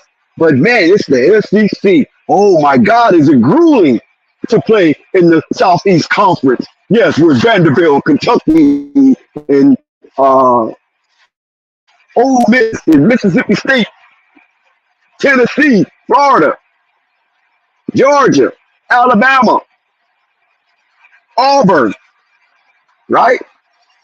Texas A&M, Missouri, right? Isn't that what they say? And they give them all the benefits of the doubt. I know why, because it's about the money. I mean, everybody knows it's about the money. Because in those states outside of Georgia, most of those states in the South, of course, outside of Florida too, but Gainesville is central Florida. It ain't nothing around Gainesville. It's not like it's real close to Tampa or St. Petersburg. It's nothing in Gainesville. So you can kind of separate this like a Miami or something. Like, the University of Miami or University of South Florida. You know what I'm saying? Those schools do have attraction around them, but there are really attractions around Gainesville, even though it's Florida. So when you look at a lot of those schools, historically, the SEC, they never really had anything to compete against. There's not much attraction in Tuscaloosa. What the hell is up there in Sparksville? or Oxford. You understand what I'm saying? What the hell it is in Tennessee, Knoxville. What the hell? I've been to Knoxville. It's okay. It's an okay place. But there ain't nothing there. Knoxville ain't nothing there but the University of Tennessee. The hell is in Vanderbilt? So the SEC, they just built on football. So they're going to always get the benefit of the doubt because that is a conference that's been holding up college football for a long time because so many people are invested in college football in those areas. And I've practically been to all those areas, to be honest with you. And there's nothing there except Starbucks in a lot of those areas. And maybe a Panera Bread now, since a lot of development is going on through the United States. You might have a Panera Bread in some of these old hick towns.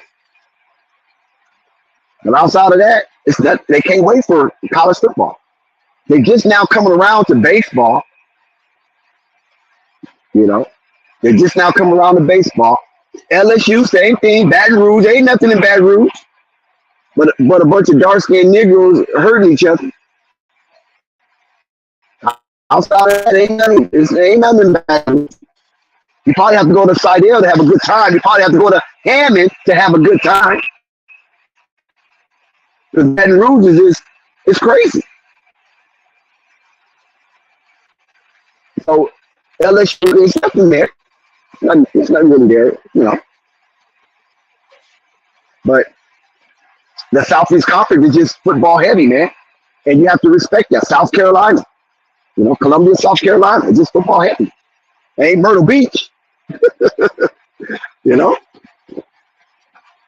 So it is what it is. So that's why they have, you know, they uphold and put SEC on a pedestal based on, you know, the money factor. There's nothing to compete with. There's no professional sports in a lot of these areas in the Southeastern Conference. Whereas other conferences, they have professional teams.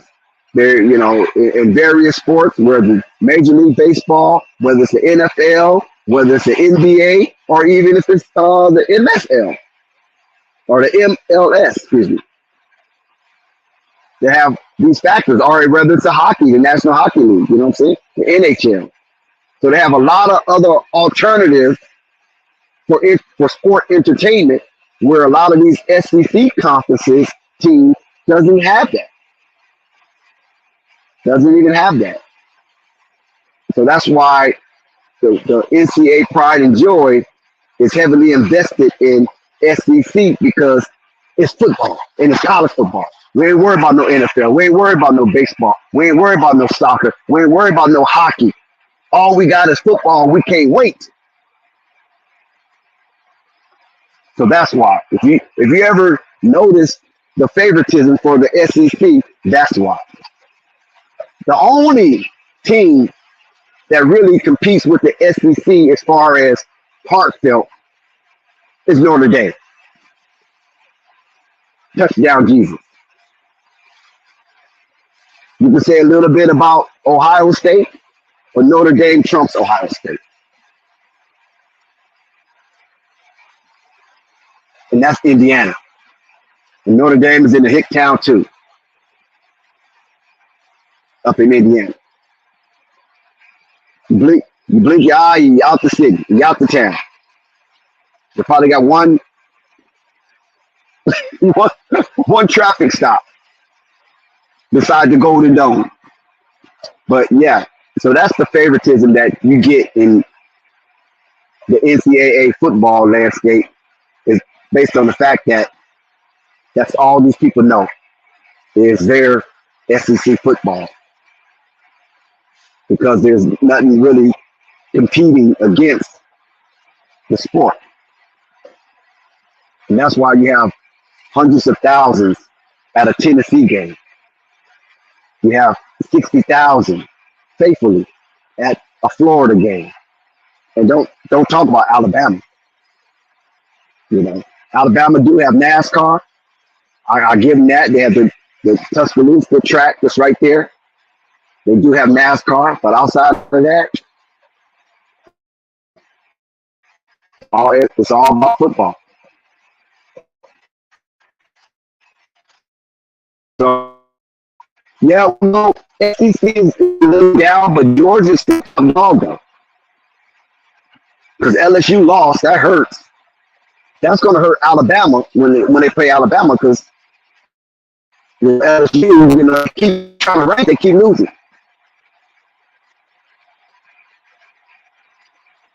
So we're gonna see how the SEC shakes up.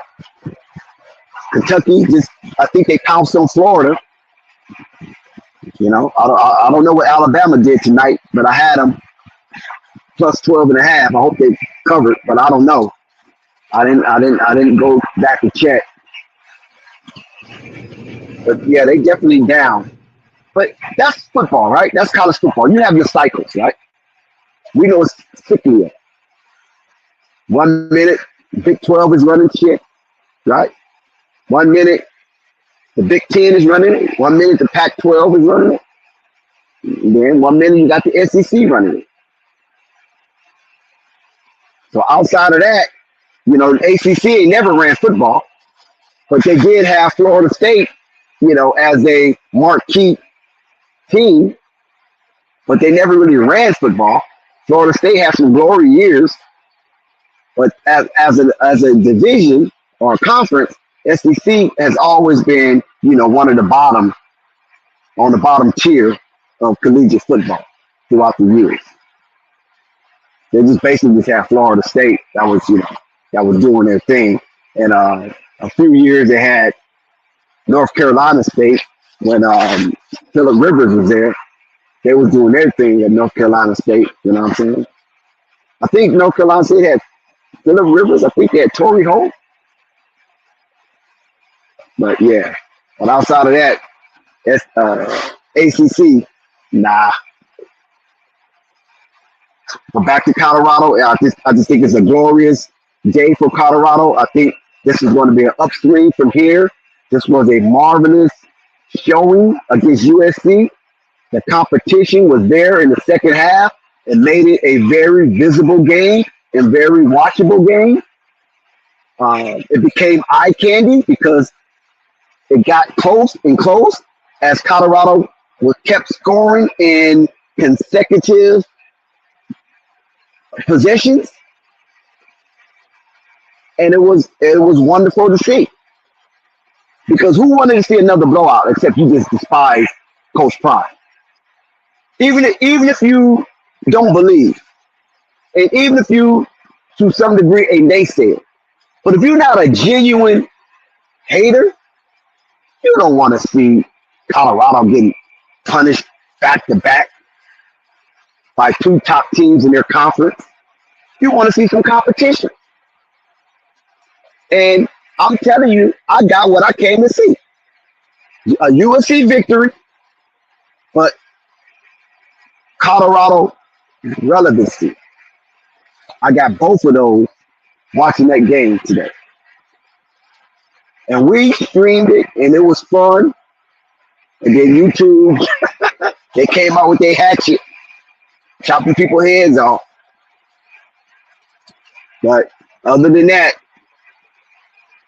I appreciate what Coach Prime did with them boys in that locker room coming out of halftime. And I appreciate what Shedeur Sanders did going into halftime, where he scrambled in for 25 yards with like 20-some seconds left and made it respectable going into halftime and then coming back out doing this thing again. So if we're going to take anything away from this game, we have to take away the second half play of the Colorado Buffaloes and how resilient they were in the midst of a possible blowout. They refused to bury their sword, and they came out popping with their blanket and almost pulled off a miraculous comeback. Shador Sanders wanted that opportunity to channel his inner Brady, but he was trying that opportunity, which was a showstopper itself to watch to see if he was able to drive the Colorado Buffalo down to tie the game and send it to overtime. That would have been crazy. I mean, it would have been hysteria in that audience. The Colorado faithful would have been mad nuts. And you never know what outcome could have been if you would have got the opportunity to spin that ball one more last time before the clock expired. We've seen him work miracles with that pigskin. We've seen it. We've seen him demonstrate, cold-heartedly demonstrate he had ice water in his veins, that he dogged it out. Because it's not easy to take a team, no matter who you play, under 2 minutes, and take that team 98% of the distance and score a touchdown, then cap it off with a 2-point conversion. Oh man, that's difficult. That's not easy. And to maintain your poise and to keep the poise of your other players when you know their elbows are shaking, when you know their knees are shaking, when you know their feet getting heavy, and you lighten them up with a spark of wonderful words that motivate them to get the job done and execute the scheme for these last 2 minutes of the ball game, or less than 2 minutes of the ball game. So we know what he can do. If he got an opportunity to spin that pigskin for one more last time against a defense that looked like they didn't have no answer for Shador Sanders. As we've seen him score 4 of the last 5 possessions, because USC did squeak in a score, and that what saved them. They squeaked in that one score. That's what saved USC, because out of 5 possessions, Colorado Buffalo scored 4 out of 5 possessions in 3 consecutive possessions. That's a mark of achievement. I don't care what nobody says. I've been watching football for a very, very long time. You know how long I've been watching football? Bo Schindler was a head coach. Woody Hayes was a head coach. That's how long I've been watching football. John Robinson was a head coach. Joe Paterno was in his prime. Because everybody seen Joe Paterno be a head coach. But I'm saying I seen Joe Paterno in his prime. Young Joe, young Papa Joe. Joe Papa. You feel me? I remember when what is that guy named? Oh, Stallings. Yeah, Stallings. I remember when Stallings was a head coach. Y'all remember Stallings? Gene Stallings? Anybody remember him? Took over from Bear Bryant. I remember he was the coach. I remember that white-haired dude from Georgia Tech was the coach. I forgot his name. Yeah. So I've been watching a lot of college football. I remember when Don James was a coach. Who remember the Hall of Famer, iconic Don James? I remember Rick Neuheisel was a coach. I'm talking about young Rick Neuheisel, not the older version. So, seen a lot of coaching. Seen a lot of coaching. Barry Switzer. Tom Osborne. Yeah, I can roll call forever. Yep, I can roll call forever. Jimmy Johnson. I remember Jimmy Johnson was a coach. Yeah. So, Tom LaFleur. I remember Tom LaFleur. Um, so I've seen a lot of college football, and I've seen how the landscape changed in college football. And I'm impressed with what I'm seeing with CU Buffaloes under the regime of Prime, Coach Prime. I'm impressed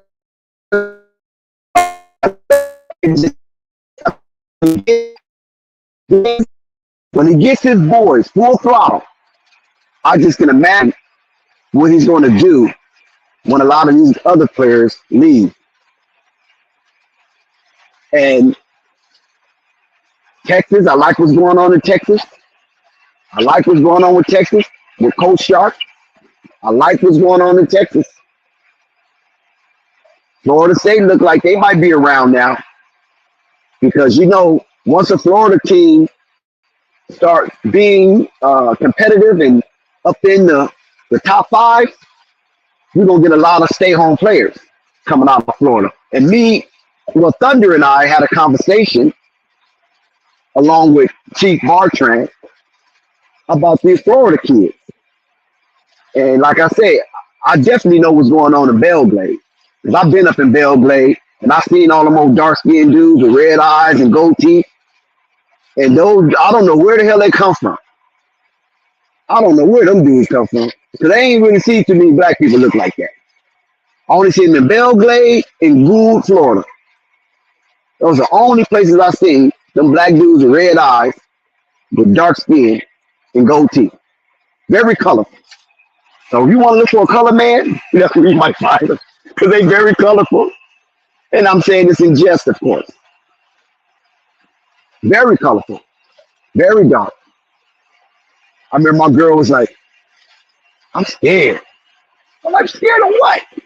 Man, look at them dudes. Look how they look. We ain't got nothing like that in California. I'm like, oh shit, it's all right. Shit, I come through here all the time. Well, hurry up, baby, hurry up. They have them little, what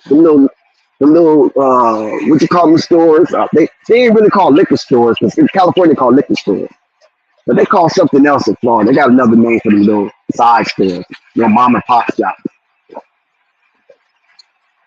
And you see them in there all day, and they have some of the nice people that work there, And those dudes out hanging outside the little store. Well, New York they call them bodegos, but Florida calls them different. They probably out there selling drugs or doing their thing or whatever they're doing. You know what I'm saying? Because they're kind of hanging out, and they looking at you. They know that you're not one of them. They start talking their little Geechee language or Jamaican language, or sometimes Haitian language. So yeah, but you don't bother them, they don't bother you. But nevertheless, those kids, those young men that's coming out of those areas, Belgrade and all those little, farming type areas, they are going to stay home. Florida looked like they was doing something for a minute, and now it seems like Florida's coming down to earth. But Florida State, I'm talking about Florida Gators. And Florida State, they looking like they for real. Because they winning the tough games. When you're able to win those tough games, that builds character. And that gives you confidence. And you just feel that you just can't lose. And then the ACC is not really a roughneck conference. All Florida State have to do is beat North Carolina. They beat North Carolina, they beat Duke. And they might, have a smooth sailing. Because I don't think anything else in the ACC going to give them any problems. Because I don't think is the U still in the ACC or did they move on? I thought the U moved to another conference.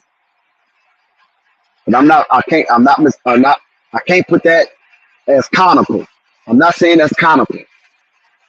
But I think the ACC moved off. Like I said, I'm not for sure because I knew they were supposed to move out to ACC a few years ago. I don't know if it's extra stone that they're gone. So I'm not going to say that's canonical. I'm only going to say I assume that they're in a different conference. So Florida State, they can run the table.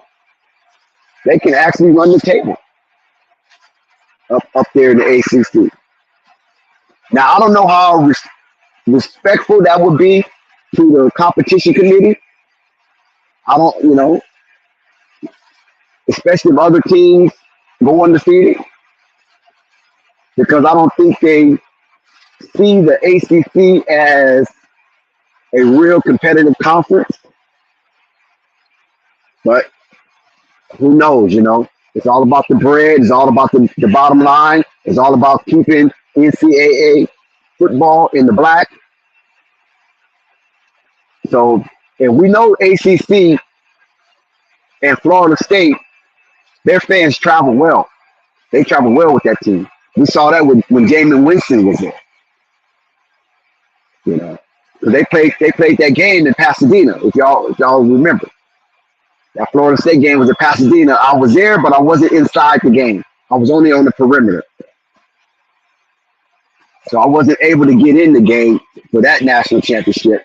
But I was there at the game on the perimeter when Jameis Winston took the Florida State Seminoles to a national championship, despite stealing out of Publix, stealing them crab legs.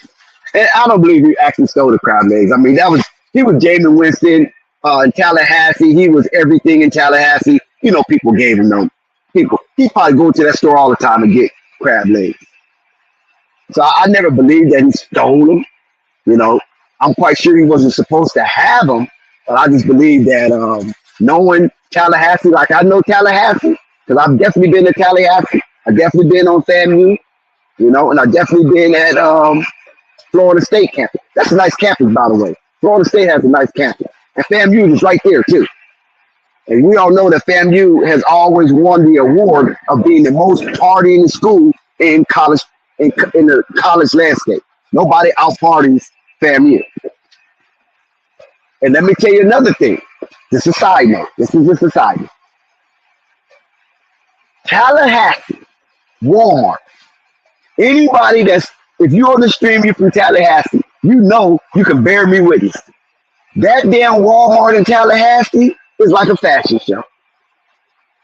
The only thing that came close to that, is one time I went to a Walmart in Decatur, Georgia, the Atlanta suburbs. That's the only Walmart that could handle or compare with Tallahassee Walmart. I'm talking about they had the finest hairs, the nicest clothes. And I'm like, damn, it's only Walmart. But hell, it ain't really much in Tallahassee, right? So when you go to Walmart, it's like an event. And I'm not being facetious. I'm just telling you what I witnessed. I had me a little nice little something down up there in Tallahassee.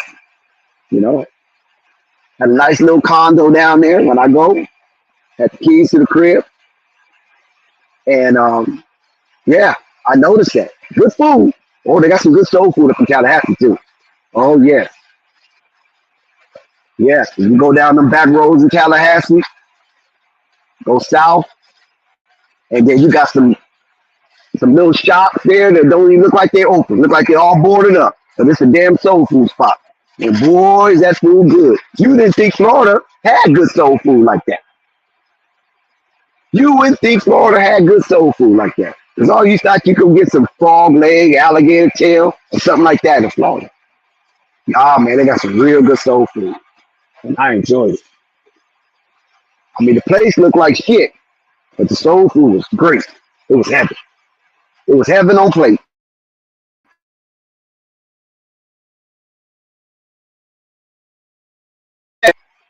Miami ain't getting nothing but Cuban food. Cubano. And if you ever been to Miami and you don't want to go to sleep, get you a shot of that Cuban espresso. Anybody know Miami Cuban espresso is liquid crack. That is liquid crack. That will keep you up for 3 days. And you won't even know what day it was. But it's not like it's something like, crazy. You still have your faculties, but you can't go to sleep. You cannot go to sleep with that espresso in your system, no matter what you do. So And I found out about that espresso because old girl, you know, that espresso do some other things too. You follow what I'm saying?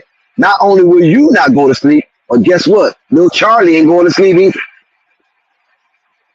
with that Cuban espresso. Gotta be Cuban espresso.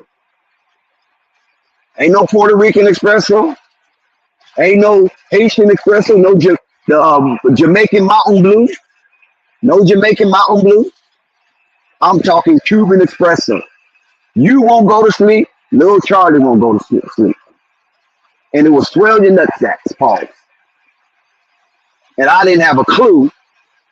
And she basically took advantage of me. I ain't gonna even lie. She basically took advantage of me. Because I wasn't used to nothing like that. I'm kind of thinking maybe that's what they feed them young men down there playing football. That Cuban espresso. Maybe it might have to ban that from college players. And Lord have mercy. You won't disappoint. I can tell you that much. You will not disappoint. And when you take that Cuban espresso, them little pretty Cuban girls down there start laughing. Y'all know what I'm talking about who been down there. They start laughing because they already know what time it is. They know what time it is. When they see you drinking that Cuban espresso, they know whoever that's accompanying you of the opposite sex or maybe same sex, depending on your preference. Whoever's accompanying you, they know they're going to be in a world of a time with that Cuban espresso. And if you don't believe me, try it. They got that little old-fashioned machine. And they, mixed it all up. And they just give you a little bit. They just give you a little bit in that little cup. They give it to you like a little silver cup. Very small, like a tea, like a cap. And you thinking that, oh, okay, there's nothing. And you just chunk it down like a shot. And oh boy, do all of your faculties enhance 10 times. You probably could read a book, a 300-page book, in probably 17 minutes. That's how aware you are. And that's how your faculties will enhance. I'm talking about from head to toe. Got your toenails jiggling, spine quivering.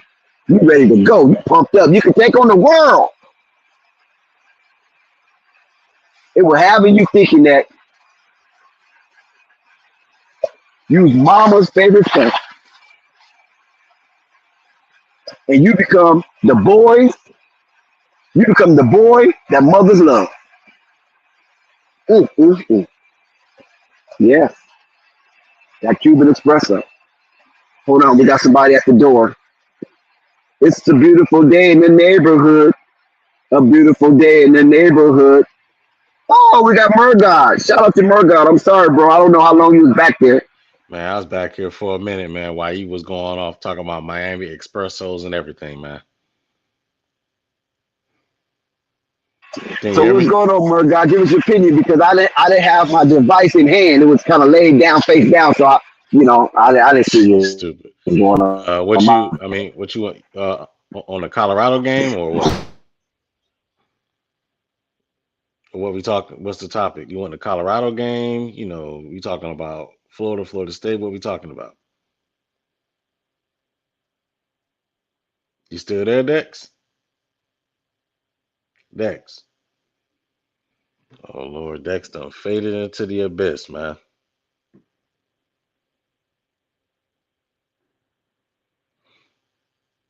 Lord, as soon as I get on Dex phone want to cut out. Told you, Dex, you got the Obama phone, man. But man, I guess I just start with the Colorado game. Uh, and it was a good game. I love the resiliency of Colorado. Wish it would have got up to a better start. What hurt them was basically the mistakes in the first half. The interception, but interception was Shador's fault. The wide receiver slipped. If you watch the play, the wide receiver slipped, which gave the DB the opportunity to jump ahead of it and make the play. Also, that punt, which I don't know what that punter was doing, um, as well as that missed field goal. So mistakes in the first half killed Colorado, as well as excuse me, slow starts. I'll say basically the first half, Sean Lewis was a little bit predictable in his scheme. I felt like he should have came out and just ran the football because I felt like USC was expecting the pass in the beginning when he could have just basically just ran the football in the beginning to put the defense on his heel. But it didn't work out that way. It didn't work out that way. However, basically, they came out, rallied in the second half once USC got up big, and they fought back. A lot of people getting on the offensive coordinator saying the offensive coordinator should be fired. It's not going to get fired because in the day he still put up 41 points. A lot of people getting on about the play calling at the end.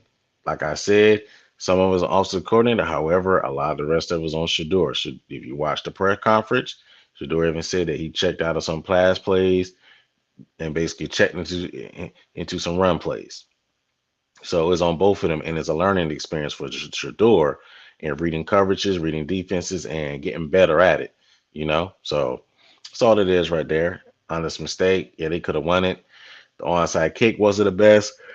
Things happen, but you can't place it on the onside kick because a lot of this stuff could have been prevented earlier, and they could have been in the game early. But I mean, it's still a good game. I love the resiliency they fought back. But the one thing I do like is that with Travis out, we were able to find out some ballers on that team where Kamani stepped up, Marion Miller stepped up. Yep. So it was a good game. It was a good showing to see. Me Yep. personally, Amarion Miller has taken Javon Antonio's spot. I don't need to see him in the starting lineup no more unless he comes out there unless somebody tired. But Amarion Miller is starting, especially since Travis is out. Put Amarion Miller. That man was going off so bad they had to put a gravitational pull towards him, which caused Jimmy Horn to get open on that last touchdown they scored because he was going off so bad on them. So, what I mean, it's like they got a lot to build on. They're gonna go to Arizona State next week, and I expect them to play well. They learned some stuff. They got better. Their defense got better as the game went on, and they were able to get some stuff on the USC. And I feel like they can build off that. Murdoch. What's up? Murdoch, can you hear me? Okay. What do I you can hear you think now. about what do you think about Colorado's run game and the It was insertion good of today, man. Anthony Henderson? It was good today, man. I wish Alton McCaskey would have got more into it, but it was good today, and they was rolling with the hot hand. And at the red game, it was good today. You could show that they had an attitude. It showed that the online had an attitude today. They had an attitude. They had a want to. They wanted to run the football today. So and it Yeah, showed up on I game agree. day. And they were able to move that defensive line, even with a quote unquote Barry Alexander, all these things people talking about with USC getting these tackle for loss. Colorado online didn't care about that. They moved them today. And And another they and thing, they exploited USC's defense. oh That yeah, no, showed no that. doubt. Yeah, The and second half, yeah. the crazy thing about it is the team is not even talk. The people are not even talking about Colorado loss. They were talking about Colorado. They're talking about Colorado resiliency, but more to the point, they're talking about how USC is some frauds. No, I wouldn't That's what they're say talking. that because No, no, no, yeah, no. but They are talking. No, hold on. They are talking about that them being frauds because a lot of people are starting to question that it's still the same USC as of old, where they got a good offense, but their defense can't stop a runny nose. mhm, That's what they're talking yeah. about now. That's what I mean by that. So basically, a lot of people are questioning whether they are national title contenders because they think Oh, they Oregon definitely and that. Washington is better. They think Oregon and Washington is better because their defense can't hold up.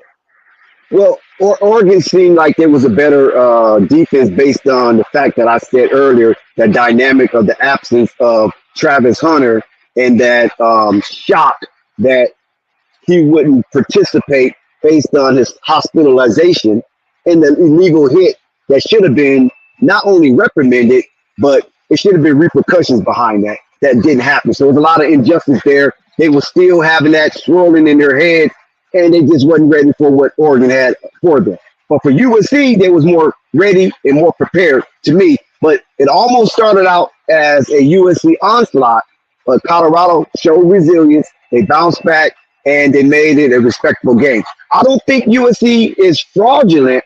What I think was that they probably kind of, took the gas pedal off a little too soon, thinking that Colorado wasn't going to be able to muster up the strength and the energy to make this a relevant football game, because that happens with But young people. but my rebuttal to that is if USC's defense is that talented, because the starters were still in. So if the USC's defense is that talented, or so they say on paper, then they should be able to adjust and close that door. You see what I'm saying? So they didn't do that or Yeah, step but up to that. sometimes, That's yeah, why, but that's why people are questioning the USC defense. That's not to say that they can't get better going yeah, I forward think and make that's the adjustment, but true. that's why people are Like I questioning said, USC in the top 10 right now. They're like, people are like, well, this might be the same USC as of nah, I old. just think they trying to help Alabama. I really I think they're don't, trying to help Alabama, but it's okay. We already know how the SEC get down. man, We already know ain't how the nobody college get studying. down for the Ain't no, SEC because man, ain't nobody studying because Alabama. because listen to this. But listen to this. USC showed what they can do in the first half, right? I mean, they just outman Colorado, just outman, just overpowering Colorado. But But not I see teams make adjustments. I have to make a I have to disagree with that. It wasn't like they outman Colorado. It was the fact that Colorado shot themselves in the foot the first half. It was more of Colorado shot themselves in the foot than they just got outman. They just Okay, basically, explain gave explain they that part. Shooting yourself in the foot. so shot the punt, right? The Special wide teams, receiver that's slipping. defense. The wide receiver, the Shador's interception where the wide receiver slipped. You see what I'm saying? Well, I think Those Xavier are Rivers free. is with the opposite way, and that's No, he where act he. no, he act if you watch the play, he actually slipped. They actually showed it and they talked about it in the Yeah, but he postcast went that he inside. The ball slipped. went outside. Remember? But the thing And he was though, and what? but no, but Dex, let me finish. Dex, he actually was heading outside, which Shador was throwing there. He Yep. slipped. So that's what happened, and DB was able to make a good play on it by the DB. So that's where basically points, free points on the board that we gave them. And it's very difficult for a defense to stop them when you're at your own 20. So No, no doubt, no doubt. they gave USC some points. They gave USC some points or some opportunities to get up big. So that's what I talk about right there. With basically, it wasn't like they just overly dominated them because Colorado still had more total yards and everything on the stat sheet more than USC, and they Not in had the first half. They and didn't. Not yeah, in the and they first had half. yeah yeah, and My they God, had come more. on now. No, Not in no, the no. first half. We talking first half. Just well, in terms of the first half, a lot of that was on Colorado shooting themselves in the foot. USC is good, but Colorado gave them some points. So they Okay, gave I them don't some know. points. Okay, I don't know if you just could say it was bad Colorado play or good defense scheme. I mean, good USC defense scheme to threw Colorado off, and Colorado had to make the adjustment. That's how. That's the narrative that I have. Well, The USC the narrative. came in. Yeah, go ahead. Yeah, I said USC came in with a good game plan, and Colorado had to adjust. Once Colorado adjusted, then Colorado turned on, the propulsion, and the rest is history. But they came up one possession short. How I see it is in the first half is that yeah, USC had a good game plan, but I think it's like I said, I think it's more so Colorado gave USC advantages and opportunities to score on them because they were backed up in their own 30 or 20 because of a turnover and a mistake on a punt. So you gave them an extra possession that you didn't need to or afford to. It gave them basically an advantage over your defense that just got off the field. You see what I'm saying? So by doing that, by doing so, basically you gave them, more chances in the first half. But I do agree with that. They did make the adjustments in the second half, and a lot of that had to do with, and to be very honest with you, a lot of that had to do with Cormani McClain because Cormani McClain was able to allow uh, Coach Kelly to be more aggressive and to do certain things because he was shutting down his half of the field. Okay, stop right there, Murdoch. Let's talk about him because Dion semi berated him He didn't by semi announcing. he didn't semi berate him. He didn't semi berate him. Dion, you know Dex, you've been around on this earth longer than me, and you seen Dion play more than I did in person and on TV. Dion has always been about Dion. He is brash. He is outspoken. He's gonna tell the truth. And he even said that he's gonna coach that boy hard because he loves. He even said it in the post game after the game. He's gonna coach his hard and be Isn't on he him one of Deion because kids? you said what? Isn't he one of Deion kids? No, he's not, but he's like a son to him. And basically, his mother, the mother, loves Dion and loves what he was about.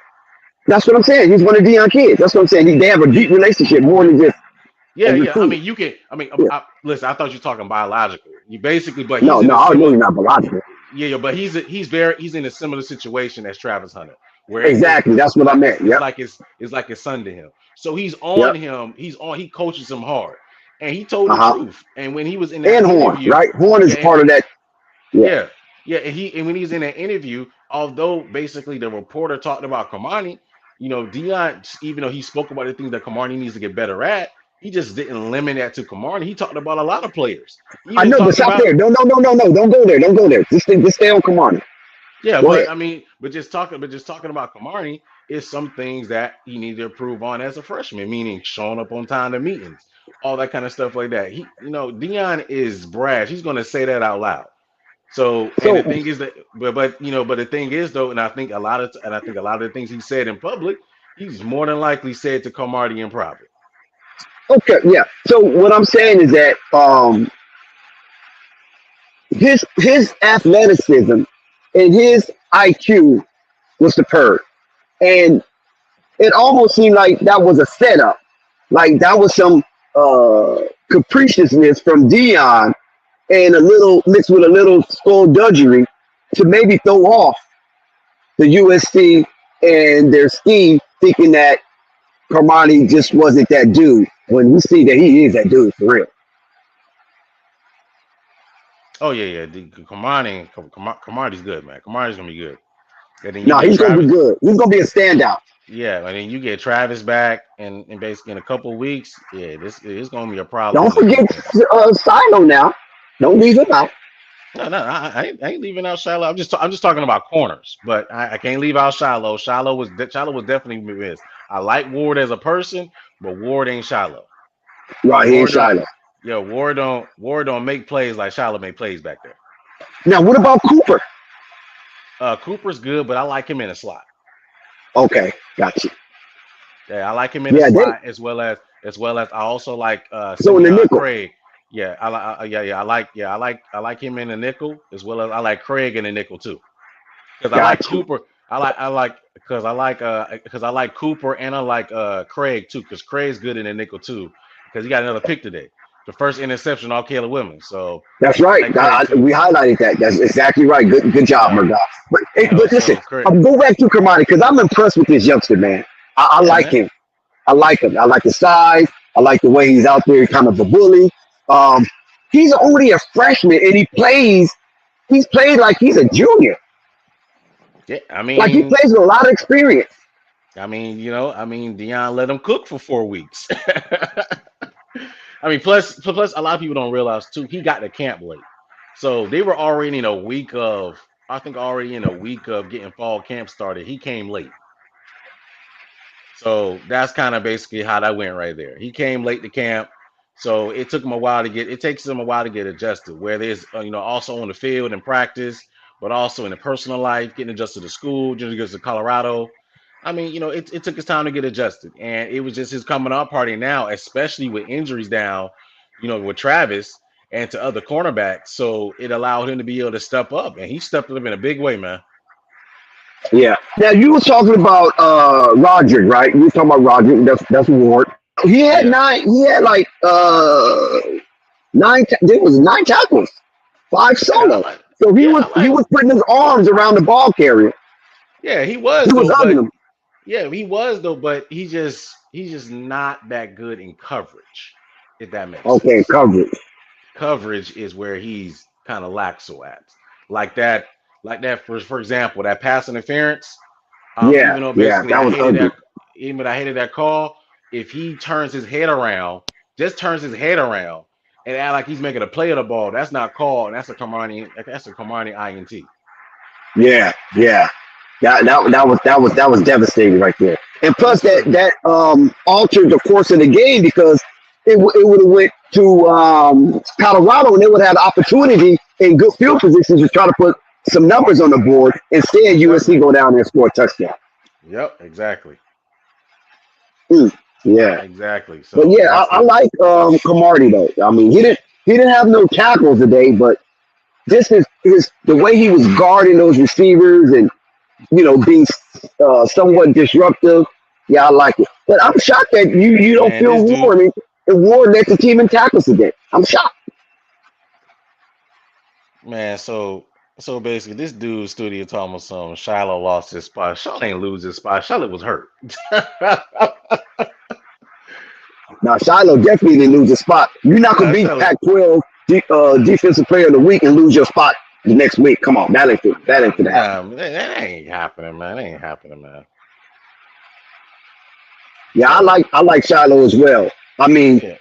this was a large attendance for this game. Colorado came in as a 22-point dog, Oh yeah, and yo, they they covered it. definitely They covered covered that. it. They covered that spread over that spread. And remember, God, I was talking about it, right? Hmm. Remember, me and you was talking about it, and I told you Colorado would get up under that spread and it'll be an over game. That was just last night.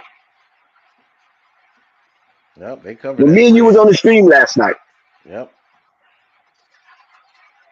I said Colorado will get under that number. They will have a backdoor cover, and this game should be over the total number. And it definitely obliterated the over and under, which was 74. They scored 89 points. So this was a good day in Boulder, Colorado, where Colorado definitely had a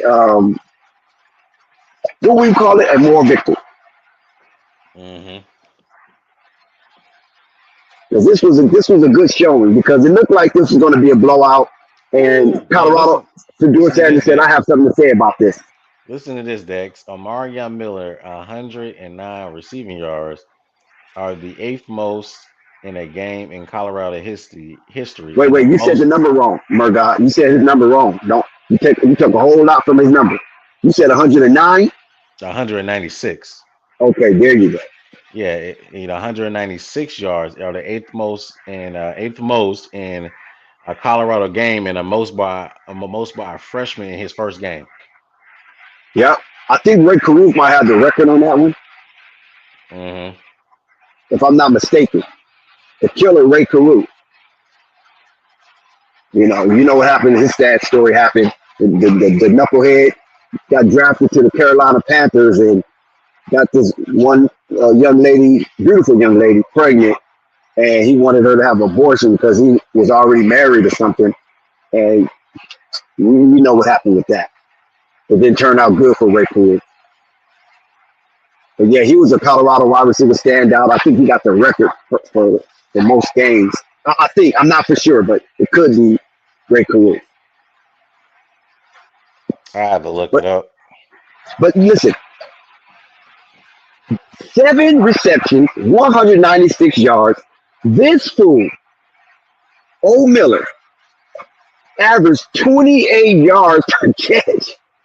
Or Hmm. 28 yards per catch.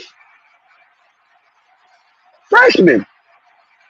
And he's out of Louisiana, matter of fact, right? Isn't he out of Yep. Louisiana? Yep. He sure Why? is. How did he get away from LSU? They got him away from LSU because the recruiting director. So let me give you the backstory. The recruiting director is from LSU, and there was a rift going on at LSU where I think it was someone had got fired there, and and that one that got fired had a lot of those players that he recruited. They dispersed and transferred out and left. Well, Amarion was the one that decommitted from there, but he was still tied to LSU and Nebraska, and he was going to go to Nebraska, but their recruiter that basically Corey Phillips, who left LSU and went to CU, brung Omarion Miller there with him. So that's how he got to CU. It was a Oh, relationship between wow. Corey Good story. relationship. yeah, it was a relationship between Corey Phillips and Amarion Miller on the reason why he got there from LSU and the reason why he got to CU. That's how he got there. Wow, that's crazy. And when you look at Shador Sanders, I mean, you don't know what receiver he's going to target. That's what makes him so special, Yeah, and that's that anybody can Brady go off. mode, right? Jimmy, yeah, anybody can go off. Jimmy went Yep, off, anybody. and Jimmy had a good game. Weaver Yep, didn't have the best. Weaver didn't have the best game, but he made some catches when it counted. But yep, and then you saw Amarion go off, and you saw the tight end get his yeah. touchdown Michael there. Harrison, yeah. hmm He hit pay dirt. He hit his head on the goalpost. Yep. Oh, most definitely, most definitely, most definitely. I like him. I like him in space. Listen, Shador Sanders had 30 completions. Yeah, I think it was like 30 for 45. Yep. Yeah, 30 to 45 at 15 incompletions. But 30 completion, that's good to six different wide receivers. Six different wide. Did you hear me, Murdoch? hmm Six different wide receivers. Not two, not three, six different wide receivers received the pigskin from the arm of Shador Sanders. Yep. That boy bad, man. Yes, sir. That boy is good. That He's boy good, bad. man. And He's he's good. doing this on an offensive line that's anemic. Yep. They show up But from time to time, but but they showed basically, up. They showed up today, though. They showed up yeah, today. they showed up today, a little bit. But basically, we know that offensive line is not consistent. They're not consistent. They're not going to be consistently helping the run game to nearly 200 yards because that's what they did today. 193 yards rushing for the Colorado Buffaloes. That's the best rushing output this season. Oh yeah, man. Well, they had like a 193. 193. Best rushing output Yeah, this season. And listen, and Shador Murdoch, had 50. though. But Murdoch, 45 carries. Just Yep. the most carries they had all season. Yep. It was 45 cooked. carries. Balanced offense. 45 passes, 45 rushes. Right? That's balance. 90 plays. You can't get more balance than that, right? I agree, man. I agree. So, and also too as well, studio. Coach Prime was never favoring Jimmy Horn. Coach Brown doesn't never favor none of his wife. He treats them all the same. It's just that Jimmy Horn shows up in practice and prepares, which is why he plays. Omarion didn't show up and basically didn't show up in practice a lot, which is why he didn't play. This is why Coach Prime said that Omarion doesn't show that in practice. But he got an opportunity in the game and he made the most of it. That's what occurred. That's what happened.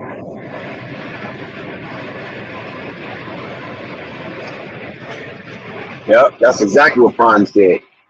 That's exactly what he said, word for word, bar for bar. He didn't show that in practice. That's why he didn't play. But when he got his opportunity in his moment, which is Coach Brown always talks about, your right now moment, what you're gonna do in your right now moment, he showed up big time. And he showed that he can be their X or boundary wide receiver more than Javon Antonio can. Because Javon Antonio was looking sissified. Like he was scared. Like he didn't want to run a route.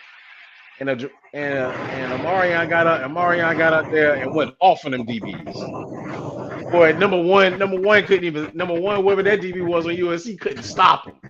Boy, he hit that turn, he had that corner on him on that comeback, it was gone. And going DB ain't know what happened. He was like, yo, who is this dude? Amarion hit And the that's what jets on makes that their boy. offense lethal, Murdoch, because you don't know who's going to be the guy. Only guy you know who's going to be that guy is Shador Sanders. But as far as his receivers, you don't know who's going to be that standout because he don't just target one person. He takes what the defense gives him.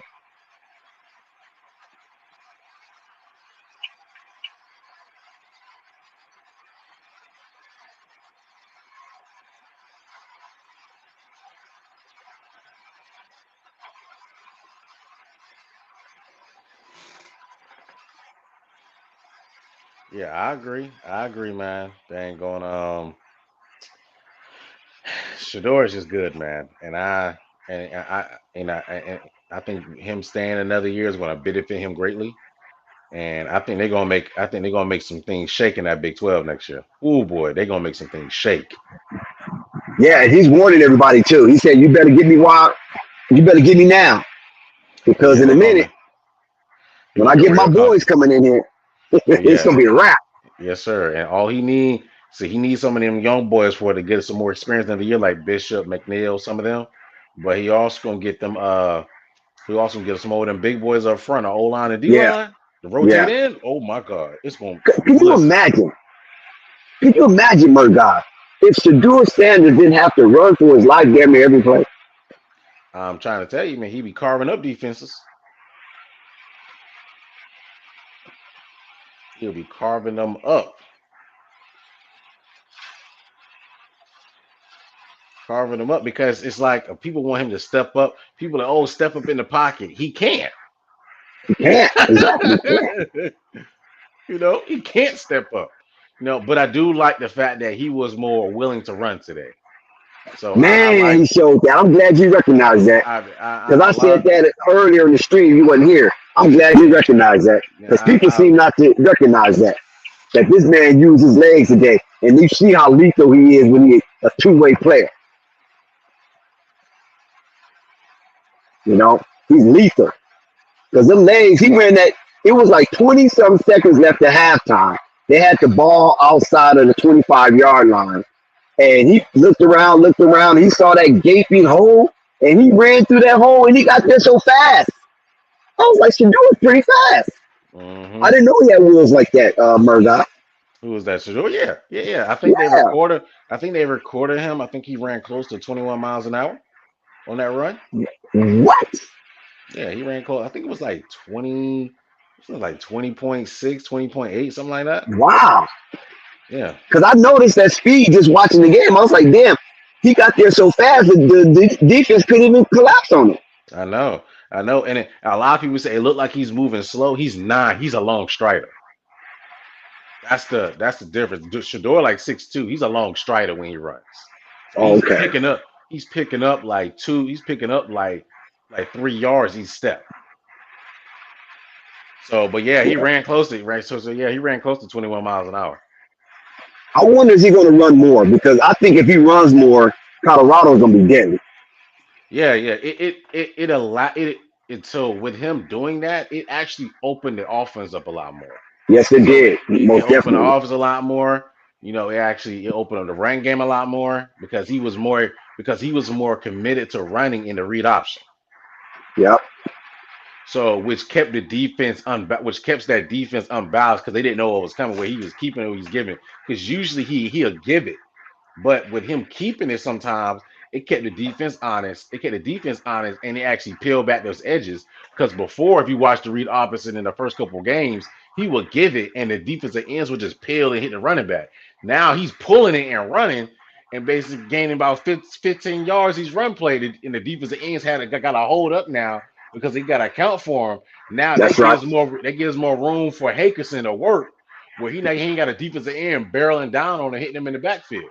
So now it's That's right. boom. He's getting 5 yards apart, and Hankerson almost broke one a couple of times. What about 3, 4 Yeah, times? he averaged 4.6 yards per carry, I think, Yeah, that's if I'm not mistaken. amazing, Damn near five amazing. yards per carry. That's excellent. hmm So when you can get a running back that can average that, then you guaranteeing a first down every 3 plays, Yep. and that's what you want. You want to average 4 yards per carry, so you're going to have a guaranteed first down if you run the ball 3 straight times. That's 12 yards. hmm What they was doing, they was averaging less than 2 yards a carry prior to this game. So that's the improvement right there. So when they get all these vectors together, offense, defense, and special team, and coalesce it in a cohesive unit, they gonna be dangerous, dude. hmm They're gonna be Alabama of the West I could definitely see it. or Alabama of the Rockies. I'm telling you because you have yet to see Colorado put their 3-layer onion together, come together at one time. We have yet to see this. 1 minute, a good defensive game. 1 minute, Mm-hmm. great offensive game. Another time, some good special teams, like from the kicking unit for field goals and stuff like that, and punting the ball and deep into the enemy territory and stuff like that. But we have yet to see them put it together as a whole and be a well-oiled machine.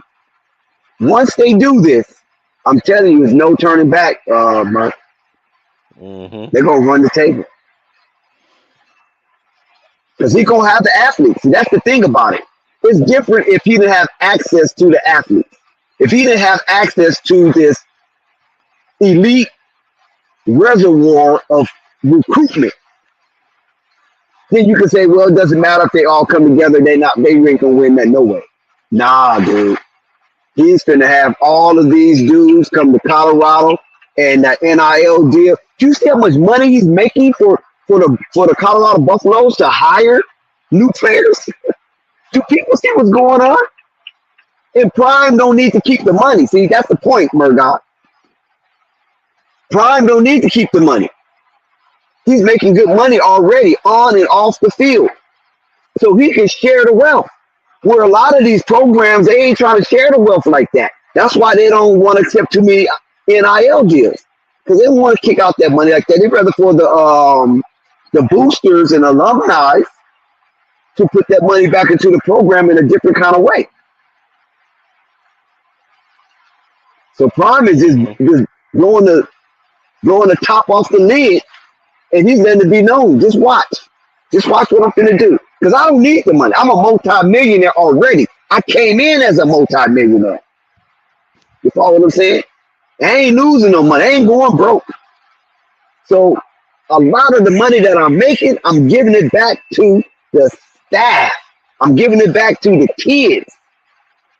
You feel me? And I'm going to broker some of these deals so these young men can have some kind of situation for their family while they're up here with me.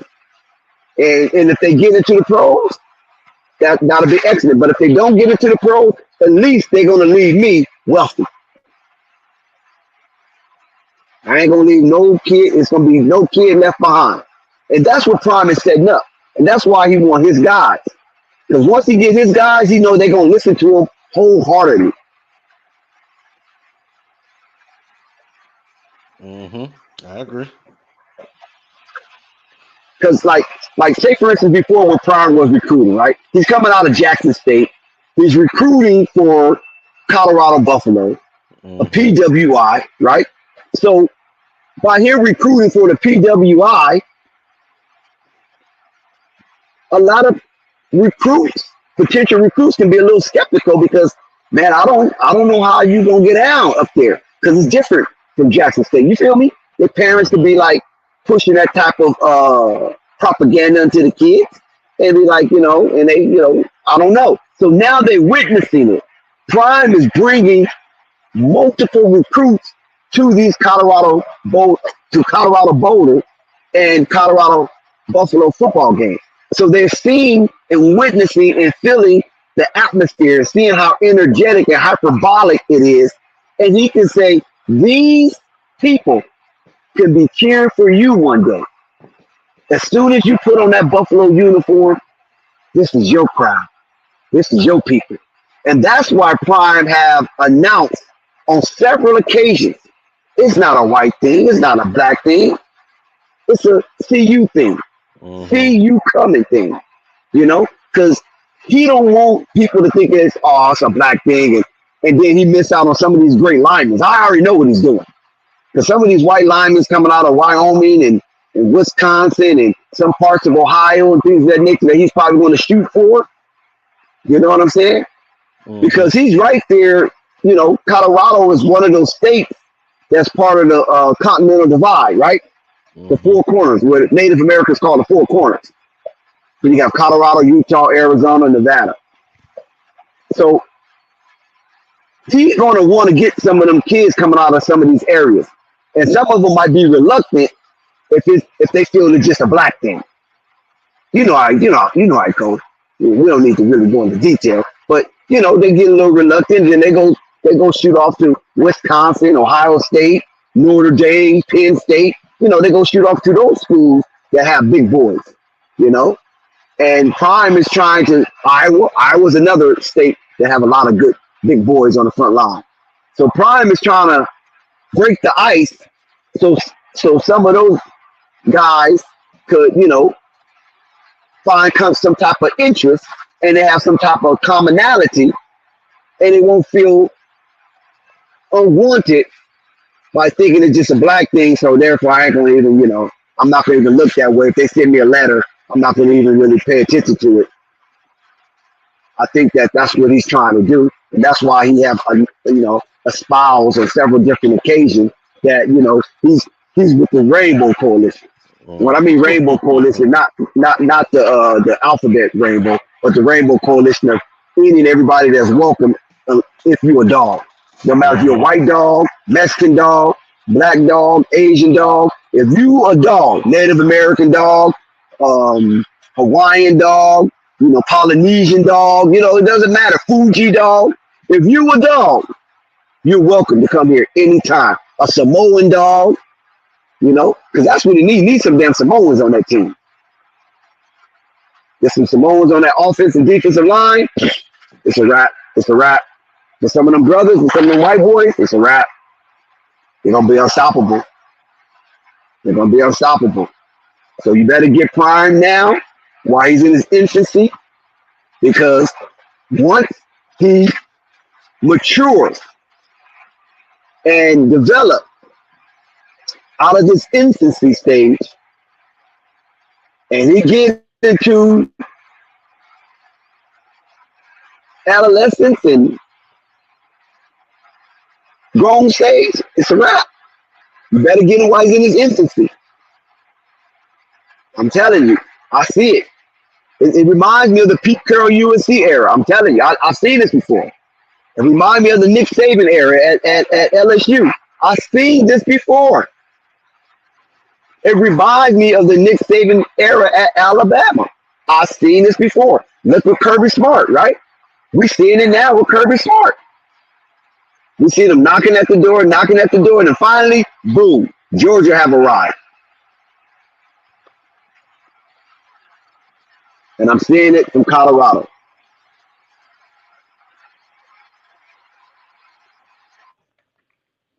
I agree with that, Dex. I definitely agree.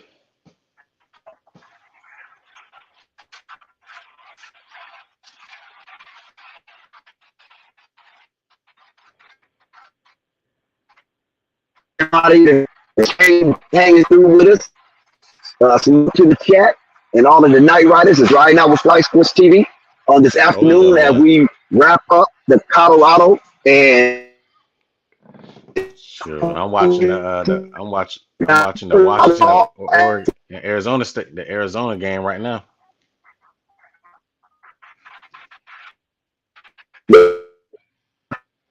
Breaking up, Dex.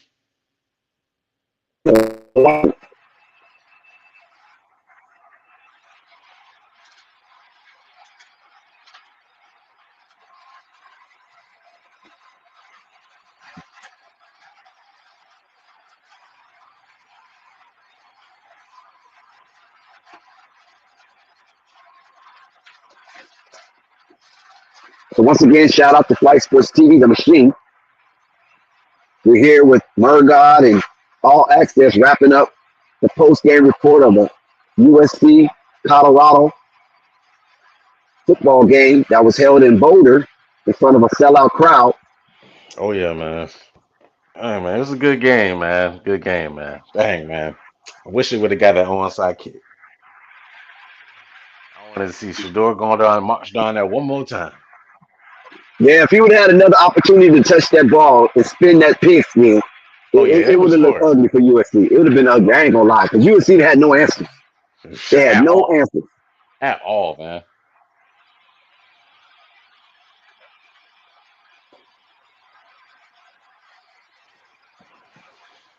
But it turned out the way it did, and like I said earlier, Dion with the side, excuse me, Dion with the sweat off his forehead in relief that this game didn't turn out the way the first half turned out in the second half. Thanks to Shador Sanders and his incredible play once again, never giving up, not yielding, being forceful, showing great fight, and ultimately having resound resilience. This is what you want from a leader. And he showed great traits of leadership in this game by marching consecutively 3 times in a row, unanswered 21 points in the fourth quarter, and almost had the opportunity to touch the pigskin again, to spin it. And unfortunately, he was denied that, and USC closed out the game. And USC was in victory formation, and they leave Boulder, Colorado with a 1-possession victory and move on to their next opponent as Colorado faced a 2-game losing streak for the first time this season after starting the season 3-0. They look to get back on the winning track on their next opponent, which competition might be a little lighter, but Colorado cannot afford to play a trap game with Arizona. I mean, is it a trap game since they lost? Is it considered that? Well, the reason why I kind of say it could be because, they played beautiful football in the second half. So going into Arizona, I think they will be the favorite. And they can't underestimate Arizona, even though Arizona is a weaker opponent than USC by far. I I don't think they're gonna be underestimate anybody because I think they're gonna be hungry to get a win. They done lost 2 games straight. I think they're gonna be thirsty to get a win to get back on the winning team. Yeah, that's what I'm saying. That's why I can't, they can't allow it to be no trap game. They gotta, like Dion said, Coach Prime, he was like straight up, we gotta come out with the same zeal and zest that we finished this game with. They cannot start slow. They can't afford to start slow.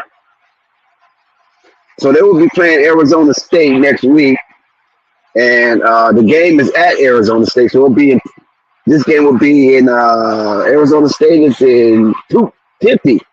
It'll be in Tempe, Arizona, right outside Phoenix. Now that's a weird looking stadium because that stadium is built in a mountain in Tempe, Arizona. Yeah, that stadium is built in the mountain. So that's gonna be a trip to see Colorado up there.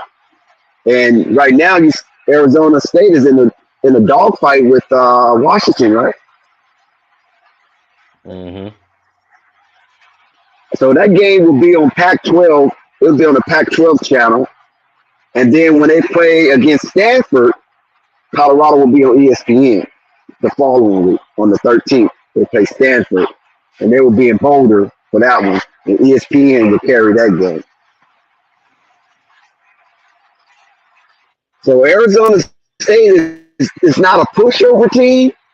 They start the season out undefeated. I think they went 2-0, and then they lost 2 back-to-back games. And it could be on the verge of losing against Washington. So they can't come in there shucking and jiving. That's all I'm saying, Murdoch. Yeah, Colorado cannot come in the next game shucking and jiving. I agree with that. They can't come out flat. They got to come out there, come in there and hitting them boys up, run that score up. Come out there on fire, man. Play tough from the beginning. Run that football. I like when they get it. I like when they get a couple of runs on the first possession when they get the football. That's what I like. Kind of set the tone a little bit. Wow, Alabama's pounding Mississippi State. And it's like Yeah, I covered that they game. beating them. They Yeah, I beating them, covered that man. game, so that's Shoot, good. I ain't That's even. another look. I'm not even. I was watching the Huskies in Arizona, but the Huskies don't went up 28-10. Seemed Yeah, like Arizona. 28-10. Yeah, the Arizona can't score. Yeah. Kentucky pounded Florida. So Florida would drop out of the top 25 in that loss. State Yeah, hold man. on to number 6. I don't even know who this state played because I don't even know where the 6.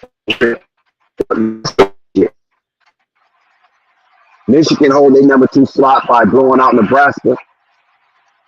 Texas punished Kansas, so that's a good win, even though Kansas is 25th. So Kansas face that's double. I mean, that's their second loss in a row for Kansas. Now, what about this Notre Dame and Duke? Right? Do Notre Dame fall because they only beat Duke by a touchdown? Do they fall? Does who fall? Notre Dame. You said does who Notre fall? Dame, yeah. Notre Dame. Notre Dame, yeah. Do they fall down? Because I they keep punishing the Pac-12. That's all I'm saying. does Notre Pac-12 Dame keep fall falling, even though they down? winning, they falling. That's I that's don't that know bullshit. I if already know what it is, though. I don't know if Notre Dame falls. I think because of their type of environment and Duke is a tough. Excuse me, Duke is a tough team to play. Their defense is legit. But Duke is not even ranked. Duke is ranked. Duke ranked No, like they're what not. 18? Yes, they are. Duke is ranked. Well, they must be ranked. Oh yeah, that's right. They are ranked. They're 17. My bad. I Yeah, forgot. Yeah, I Duke knew is. they was I'm like thinking I about knew they North was like Carolina. Yeah, yeah, man. yeah. Duke is ranked. Yeah, Duke is ranked. But Yeah, but they're right there even though. though they're ranked, so you think Notre Dame will hold their slot because Duke is Yeah, ranked? because if anybody's gonna slide down, it's gonna be USC because USC was a 21-point favorite. I don't think Notre Uh huh. Dame is gonna slide down because Notre Dame wasn't that high of a favorite over Duke, especially since that Duke is a tough team to play this year. Duke is good. Yeah. Duke is tough, man. Like you just ain't gonna walk in there and think you gonna beat Duke. You hear Duke University, you think like, oh yeah, rich kids, preppy school, all this kind of stuff. That football team is tough, and they will punch you in your face. They are physical on defense and offense, and they will run that football. They want to make it a low scoring game. They want to make sure you feel them after the game. You're gonna be hurting. Okay. So do Duke fall out since they lost? I That's don't their think first Duke. loss of the season. Do they fall out the top 25? No, they don't. I don't think they fall out. They probably fall at the back end of the top 25. They'll probably get to fall to a 22, 23, or 25 range. I don't think they should fall out, but I know some people might have them fall out, but I don't think they should.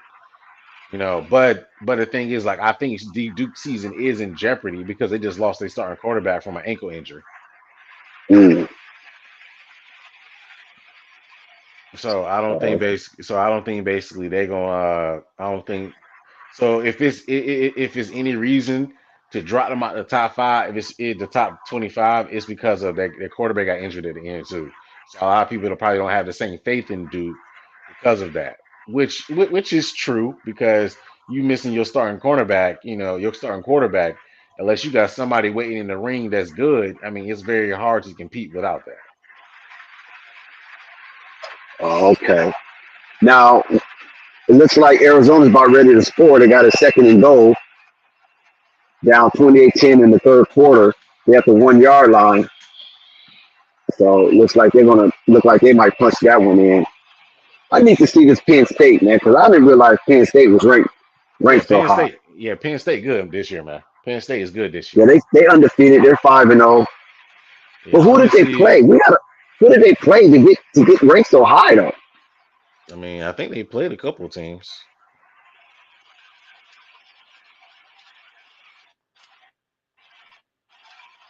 Because I ain't hear nothing from Penn State.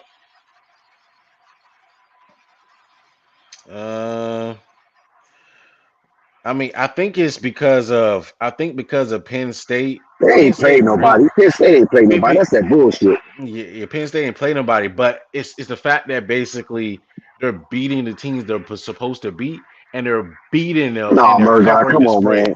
Rank They're number beating 6. them to Come cover. on, Murdoch. They beating them to covering the spread. I mean, listen, you can say the same thing about Georgia. Who has Georgia played? They've been But playing Georgia's scrubs, national champ, so they start out at number 1. You got to beat the champs to knock them but down. So I But understand but that. but but but but the Anybody ranked thing number is, 1, but hold give a on, break. Dex, you're still giving the same excuse to Penn State because Georgia has not played anybody tough in the schedule. They've been But heavy listen, favorites in Georgia is every game. They've been Murdoch. heavy You can't favorites in every see game. Murdoch. You're wrong right there because you can't I'm not compare wrong. Georgia State. Listen. You can't compare Georgia to Penn State because Georgia's back-to-back champs. You got to Yes, give I them the can. benefit Yeah, of the doubt. The only way but you get the belt from the champ is you got to knock the champ out, right? not necessarily because we've seen in past times where basically where Ah, you don't no, see well champs hold lose on, on no, decision.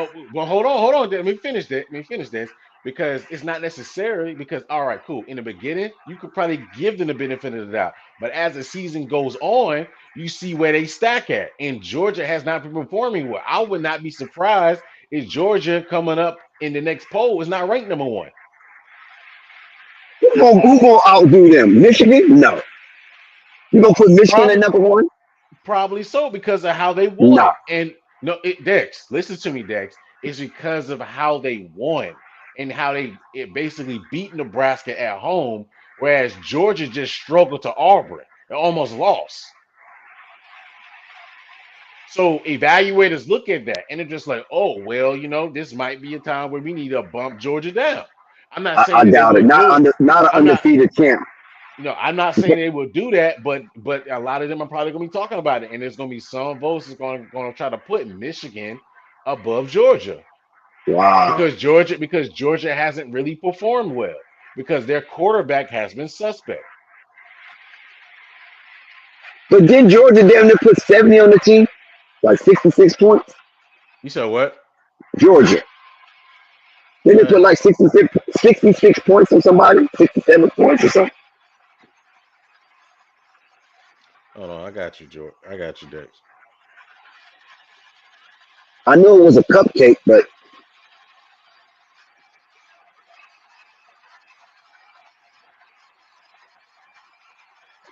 So at this is least who they. 20. So this Yeah, is go who ahead. they. So this is who they played. They played UT Martin.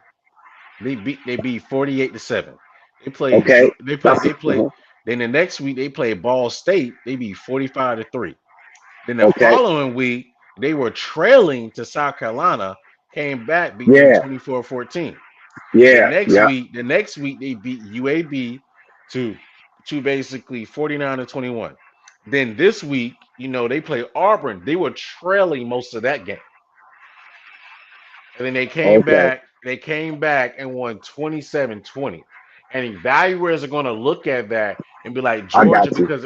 because of Georgia, because of all the athletes they have, they're the national championship. They have the most experience, blah, blah, blah. They're struggling against an Auburn team who's technically in rebuild mode because they got a first year head coach. So they're technically rebuilding this year. So they might give Michigan a nod to be number one. I'm not saying they will do it, but they might give them that because of that. Yeah. Okay. That's Yeah. why. That's all I I'm. had That's Georgia all. wrong.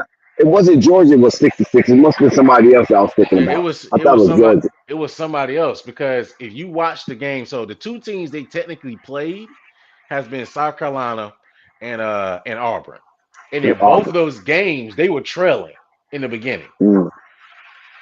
They were losing, and then they Well, I thought they found a was going to way. lose to South Carolina for sure. Yeah, It yeah. seemed like South Everybody. Carolina let them have it. Yeah. So it seems like they found a way and they won. Evaluators are looking at that. They're like, yo, I Yeah. mean, this you can't be number one. And in the game against South Carolina, they were at home. Yeah. Yeah. You got a point there. They might. You You might know, be right there. They might so slide. It's a yeah, because possibility. Yeah. because they can slide, but that might be good for Georgia because they see that have them slide because that Washington might scored. I mean, because not Washington. Arizona scored. that might give them a little bit more attitude to come out and play better. Yeah. That's true. I agree. So Yeah. so Wow. because their schedule is really not. Next week they play Kentucky, they play Vanderbilt, Florida. I say the game. I say the game that's going to be a game is going to be playing Florida at Florida, and also playing Missouri. Missouri got a team this year, bro. Missouri got a team this year, bro. What about LSU? You don't think LSU will be a game soon? They don't play LSU this year. Oh, they don't. Nope. Like I said, that's why I say they Okay. don't play nobody this year. Really, they don't play nobody this year, man. They schedule. They got a. That's what I was talking about next. They got a cupcake schedule, man. So who do? So only person they play the significance is Florida and who else you said? The only teams Yep. of significance they play Dex is they play Florida. They play Florida at Florida. They play Missouri, who's gonna be ranked, and they play Ole Miss. And they also play Tennessee. So they play Tennessee, Ole Miss, Missouri, and Florida. Those are the only games they play, and they look like Wow. that's the only teams they play, man. They don't play no Alabama. They don't play no LSU. They don't play nobody like that, man. And see, and that's why. See, that's why I would say they cheat for the SEC, man. I don't even know why they allow that to happen like that. When you in your conference, you should be able to play one team every season in your conference and just be home and away. You know what I'm saying? 1 year Hmm. home, 1 year away. All these skipping like that, I don't respect that, man.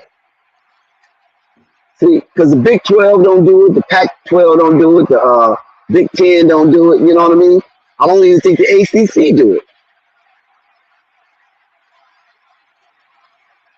Yeah, man. Their schedule is I terrible, re- man. The yeah, because I scheduling the remember. scheduling is bad.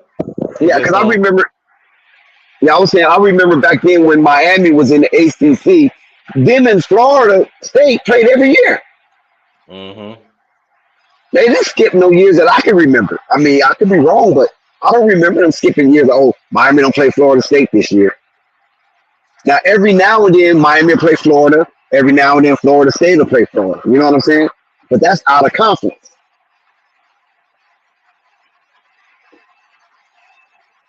So I don't know, man. I don't know. Maybe they changed up college football and I just haven't recognized it. But like I said, I remember Pac-10 played everybody every year. It just what happens is one be at home 1 year, the next year it'll be on the road. But they played everybody in their conference. So I don't know. That's crazy to me. How you skip? How did Georgia skip Tennessee? You know what I'm saying? Now they play Tennessee, but they don't play Oh, them to okay. the end. Yeah, they play Tennessee, but they don't play them to the end of the year though. Because Okay, well, yeah, that's another. Yeah, Tennessee hasn't looked good this year. They haven't looked like Tennessee like yeah, last but year. they still rank right now. Right now, I think didn't they lose today? Did they lose? No, Florida lost today. Tennessee won. I know Florida lost, but Tennessee they won. I can't remember who they beat,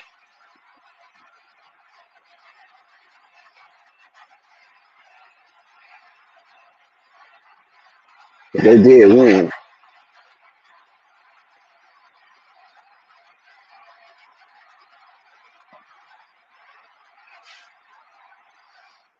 But yeah, that's crazy though. I don't like how they and they just let the SEC get away with that foolishness.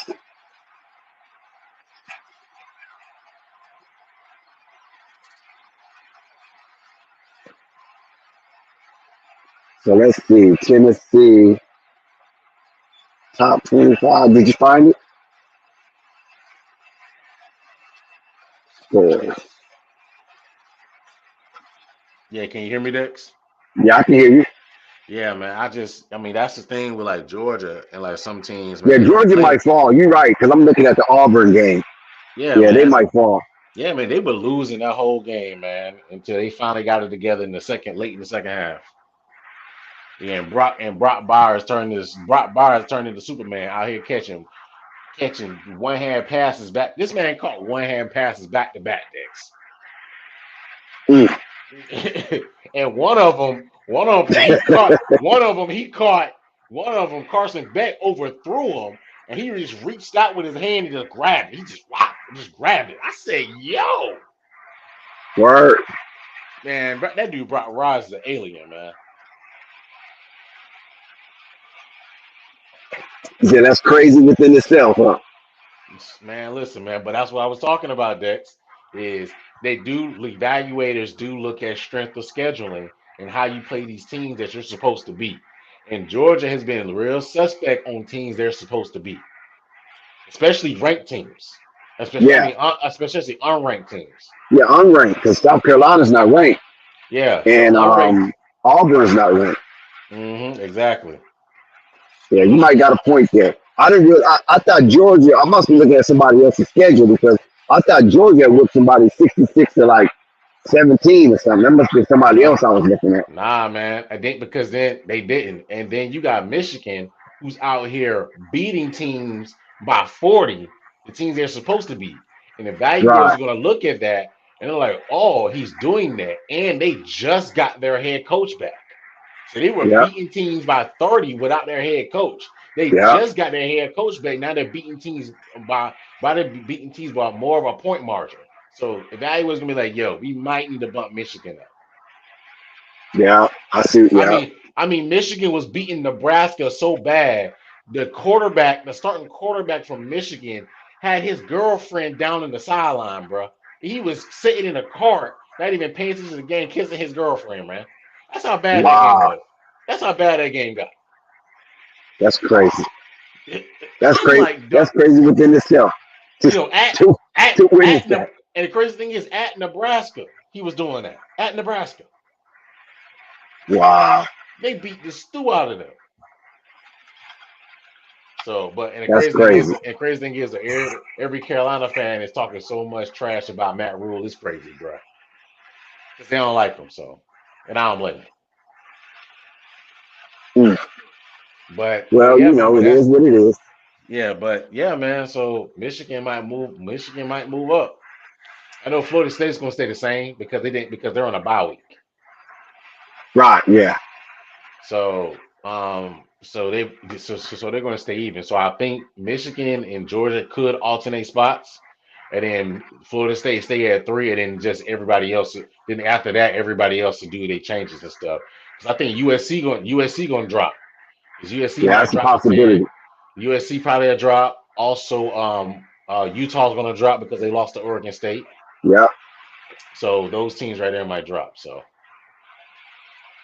Yeah, I expect USC to drop because a lot of people are going to look at like, how you let Colorado, who y'all were favored and up big against, y'all just let them come back like that and about win the game. So they're probably going to drop, and a lot of people not going to take USC as serious as they went before. They still like that quarterback because as long as you got a quarterback, you can win it. But a lot of people might not take USC as serious anymore as being a contender for a national title because of that defense. Well, if they stay undefeated, ain't nothing they can do. I don't care how Well, close games are. they still undefeated, but just like with Georgia, Georgia's undefeated. But if you're in tight close games with teams where you're supposed to beat by a certain significant margin, then the value is going to be like, not too sure Well, about we you. already So we're know. gonna slide you down. Michigan. We already know Michigan and Ohio State got to play each other, right? Yeah, And they play each other every year, and right. So whoever wins that game typically wins the Big Ten. right. So we know that's going to be Clash of the Titans, and then Florida State. Who the hell they gonna play? North Florida, Carolina? Florida State, as far as like who's left on their schedule to play, Yeah. Is it North Carolina? Florida State don't play North Carolina. Oh, they don't. Florida State rarely ever plays North Carolina. Is that right? Yeah, they don't really play North Carolina. They play Duke though, but Duke's starting quarterback gonna be out for a while, so that ain't nothing. Hold on, So who's left? Because Boston College is gone, Duke is gone, Who's left on their schedule that's to represent a threat to them? Probably the only one that's left on their schedule to represent as threat to them is the U. That's it. Duke and Okay, the U. Miami. Yeah, Duke and the U. And the U No, they is already played Duke. They just beat Duke. they didn't play Duke, Dex. Oh, that's yeah. That's who played Duke? Notre Dame, right? Yeah, Notre Dame played Yeah, that was Duke. Notre Dame. Florida Yeah, State ain't okay, played Duke.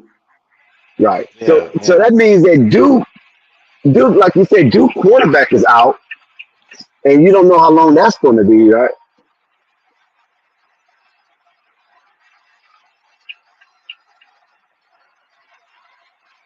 Yeah, you are correct, Des. We don't know how long it's gonna be. Yeah. So So maybe, so hopefully, he comes so back and Florida give him a good so game. in technical sense, to be very honest with you, Florida State technically already went through the hardest part of their schedule just Yep, about until they that's what play it looks like. Miami. Until they Yeah. play Miami. So they have an opportunity to make it to. So basically, to be honest with you, Florida, the only one that can stop Florida State right now is Florida State, basically, Yeah. Yeah. because they have a free walk, they have a free cakewalk to get to the national championship based off their schedule and how they're going to be favored in every game. Yeah. The only game I see where they could slip, like I said before, is there is basically. I mean, basically, I don't know how Pittsburgh's doing this year. I don't think Pittsburgh doing that. Yeah, I don't think Pittsburgh doing that.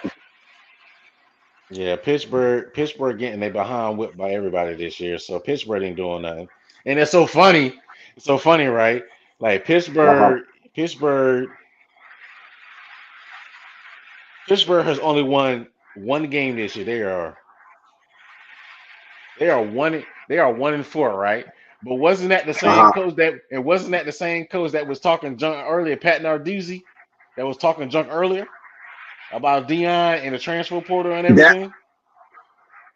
And he I was. don't It even was know him. about him. Pat Nar- It was it Yep, was it was him. He was one of them ones that was talking junk. And look where he at. He 1-5. I mean 1-4. yeah.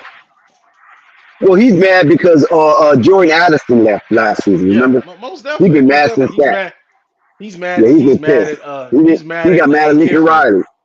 Yeah, he mad at Lincoln Riley, and he tried to take it out on Dion.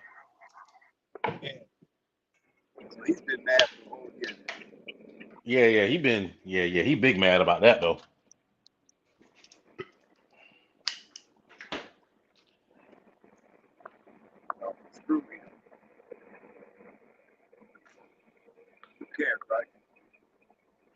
You said what? Literally.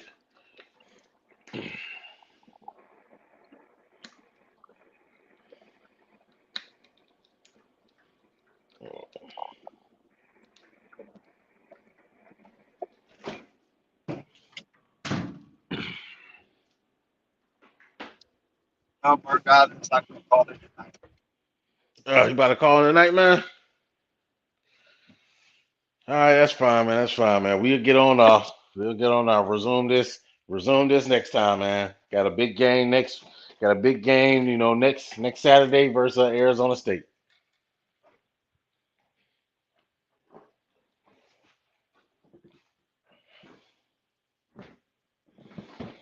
So I holler at you, Dex, holler at you, chat, man.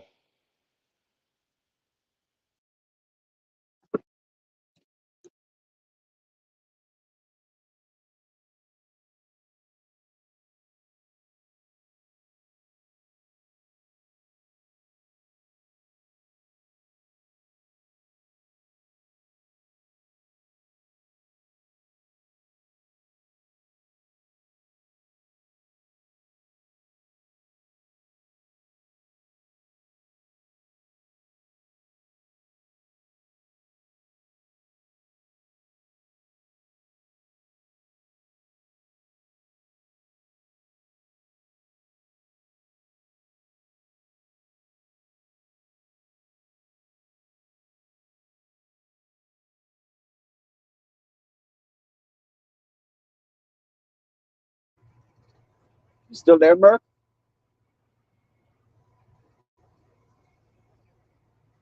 Can't hear you if you're there.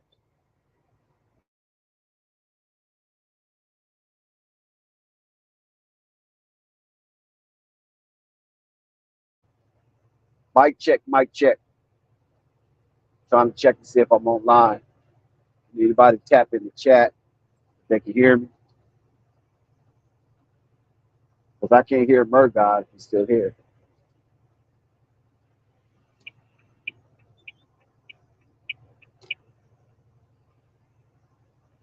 Mic check 1, 2. What is this?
Mic check, mic check.